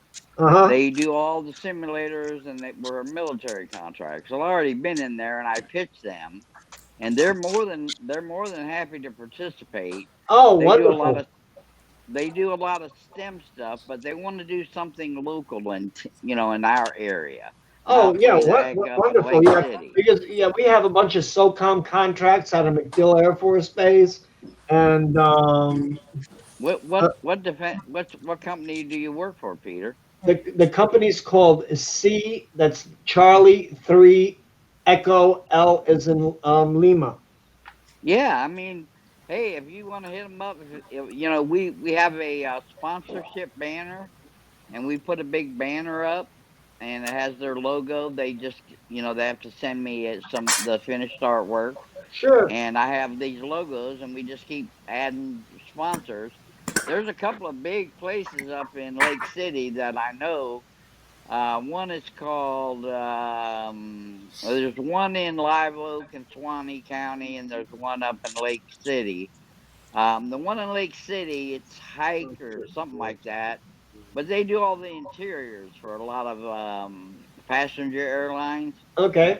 They got a huge facility. In fact, we typically, this year we're going to try to involve the Civil Air Patrol, so they could come out and get donations, and we were going to have them fly the trainer planes for the Boy Scouts, and the Boy Scouts we were going to have come out, and we're going to take they were going to set up a little donation thing, and then they were going to be help us with some of the workers. So yeah, I know, Mike. You're staying at Ron Waldron's hangar 9. Yeah, we're bringing our cots. Ron called me yesterday. Ron called me last night. Yeah. He said that he didn't come to Canton so that I could win.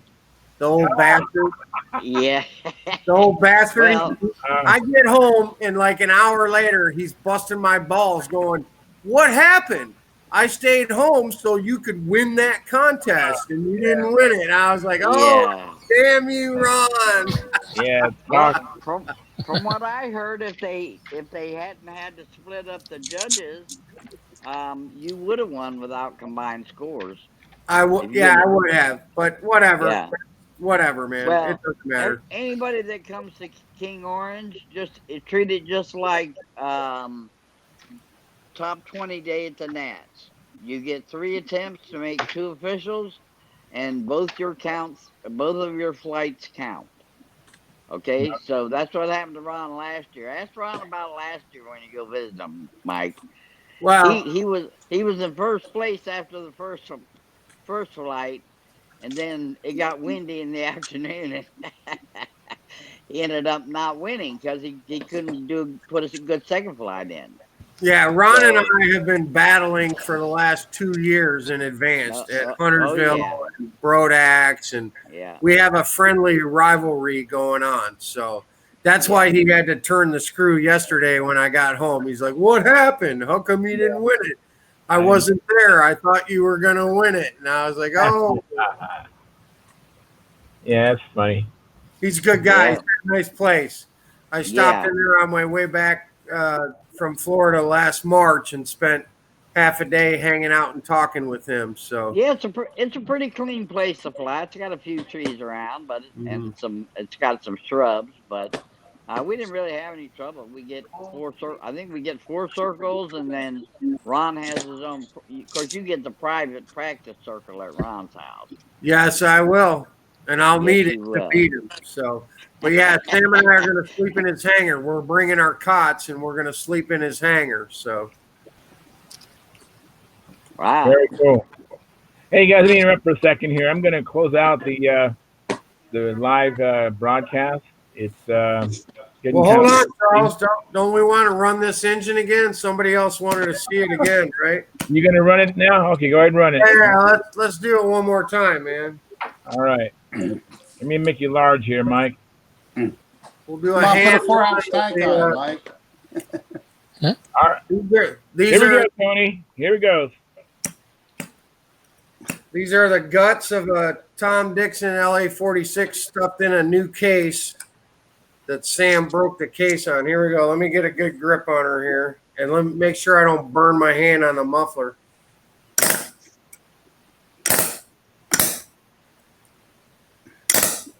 Oh, it's flooded. She'll go. I can get a Fox to go faster. Oh, yeah. Give me a break, man. Come on, man. I had an OS FSR 40 that started without the battery. There he goes.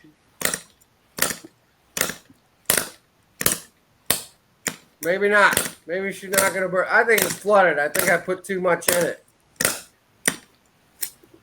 Oh, ooh, that was close. Okay, Mike. We don't have to see it go, Mike. Well, now I'm on a mission, man. Yeah, go ahead. Wow. Yeah, That is impressive, Mike. Now, how hot does that get? Does it get hot or not? Well, run. I was holding it like this so that the exhaust was not going to get my hand, you know. Right. Very cool. Well, there you go, Tony Gago. He did it again for you. He's just showing you how much of a man he is. I just blew all my new LA 46 parts off the bench too, bud. Hey, well, thanks for that show.